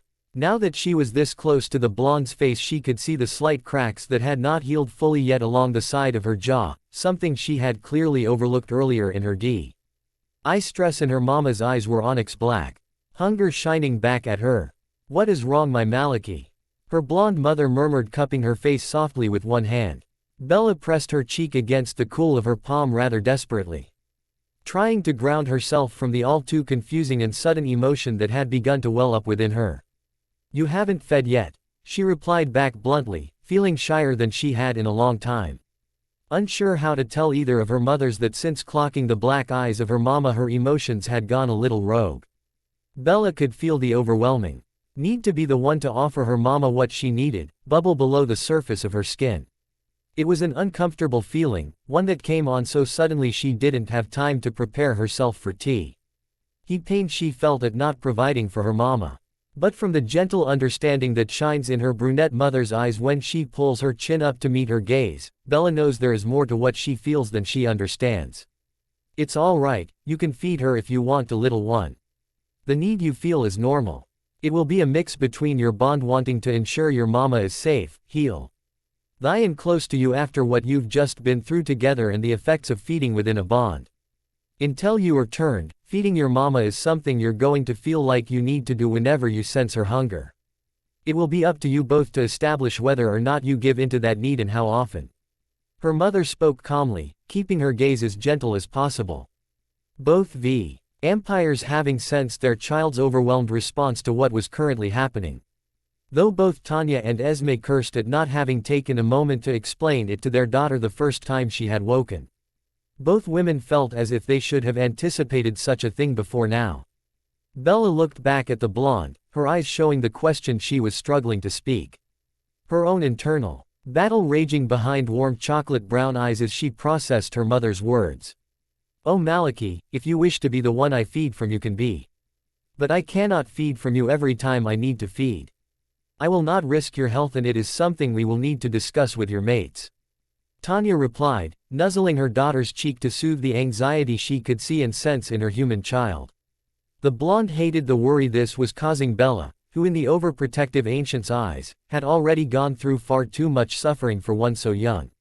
"Your wrist is still the best, little one," Esme murmured, helping her mate adjust her hold on Bella so that the youngest brunette could rest comfortably against her mother while she fed. Bella couldn't help but smile as her face was brought into the crook of her mama's neck.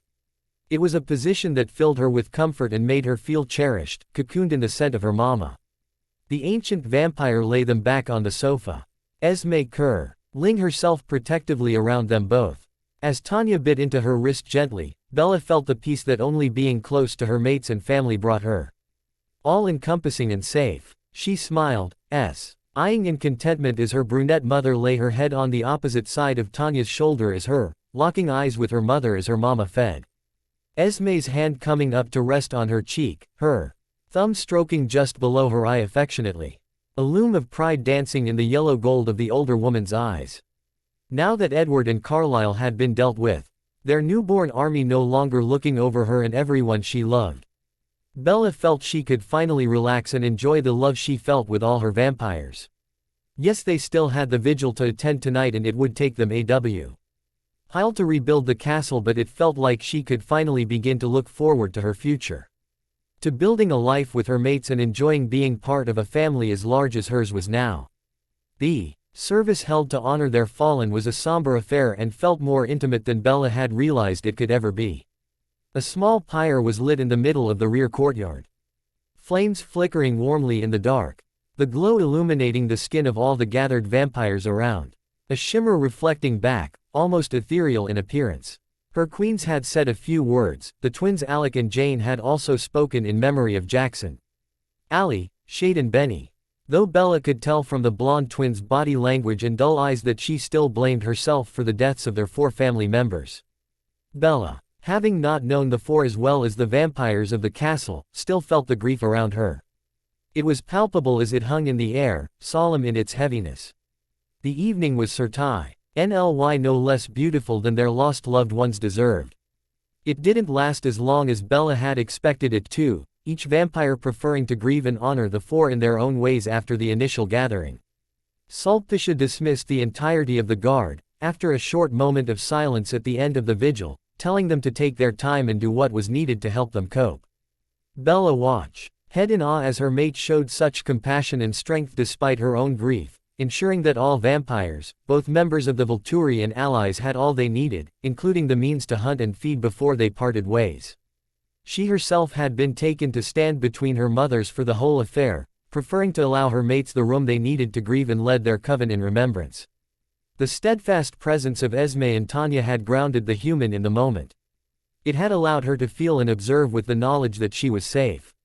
Both women had wrapped their arms around her waist at the very start, keeping the guilt at the grief she was paying witness to at bay. She continued to stand silently between them as each vampire embraced her mates individually. Even Henadora could be seen displaying her softer side in a rare display of compassion as she too held each member of their coven in turn. It warmed the brunette's heart to watch, filling her with a silent resolve to always ensure she was all that they needed her to be. Afterwards, when everyone bar her mates had left the area, she was surprised when her mothers offered her a warm hug before turning her towards her mates. All 3 sat huddled together on a bench nearby, Esme offering her a small comforting smile, pressing a kiss to her forehead. Snaya doing the same before both left her side for the first time since the battle had ended. Quietly the brunette made her way over to her queens, not surprised in the slightest when 3 sets of dull red, near black eyes flashed to her at her approach. If it had been anyone else looking at her in such a way, Bella would have been worried. Their gazes, both searing and predatory in their intensity. The brunette momentarily felt like prey. The mere thought sent a pang of anticipation through her, her body warming slightly. Bella shook her head, dispelling such thoughts and reminding herself that now was not the time to entertain just how much she would enjoy being her queen's prey. Without hesitation she made her way to them, settling herself on Sulpicia's lap and bringing Didym and Athenadora into her side as Sulpicia wrapped her arms around her waist tightly. No one spoke as they settled, curled together. All 3 vampires nuzzled into their mating marks that adorned her neck. It didn't take a genius to know that all 3 queens were only barely restraining themselves. After so long apart, after such a tough battle, they understandably had not had a chance to wind down yet. Their instincts must be driving them crazy and Bella opted to remain still. A silent show of support in the face of their grief and worry. The silence stretched. Her eyes were growing tired and her head heavy. But instead of moving or voicing such a thing, she simply settled herself back further into their embrace. Eyes of warm honey slipping closed, a peaceful smile creeping onto her face as one by one each of her mates began to purr. "What happens now?" she murmured just before sleep could claim her fully, her voice laden with exhaustion. "We move forward, little one, we move forward," Didym replied, her voice soothing as a hand brushed the human's warm cheek. And Bella was more than content to let sleep pull her in, lulled by the melody of purring and the scent of home. So that's for today, thanks for watching. Don't forget to subscribe our channel for more such videos.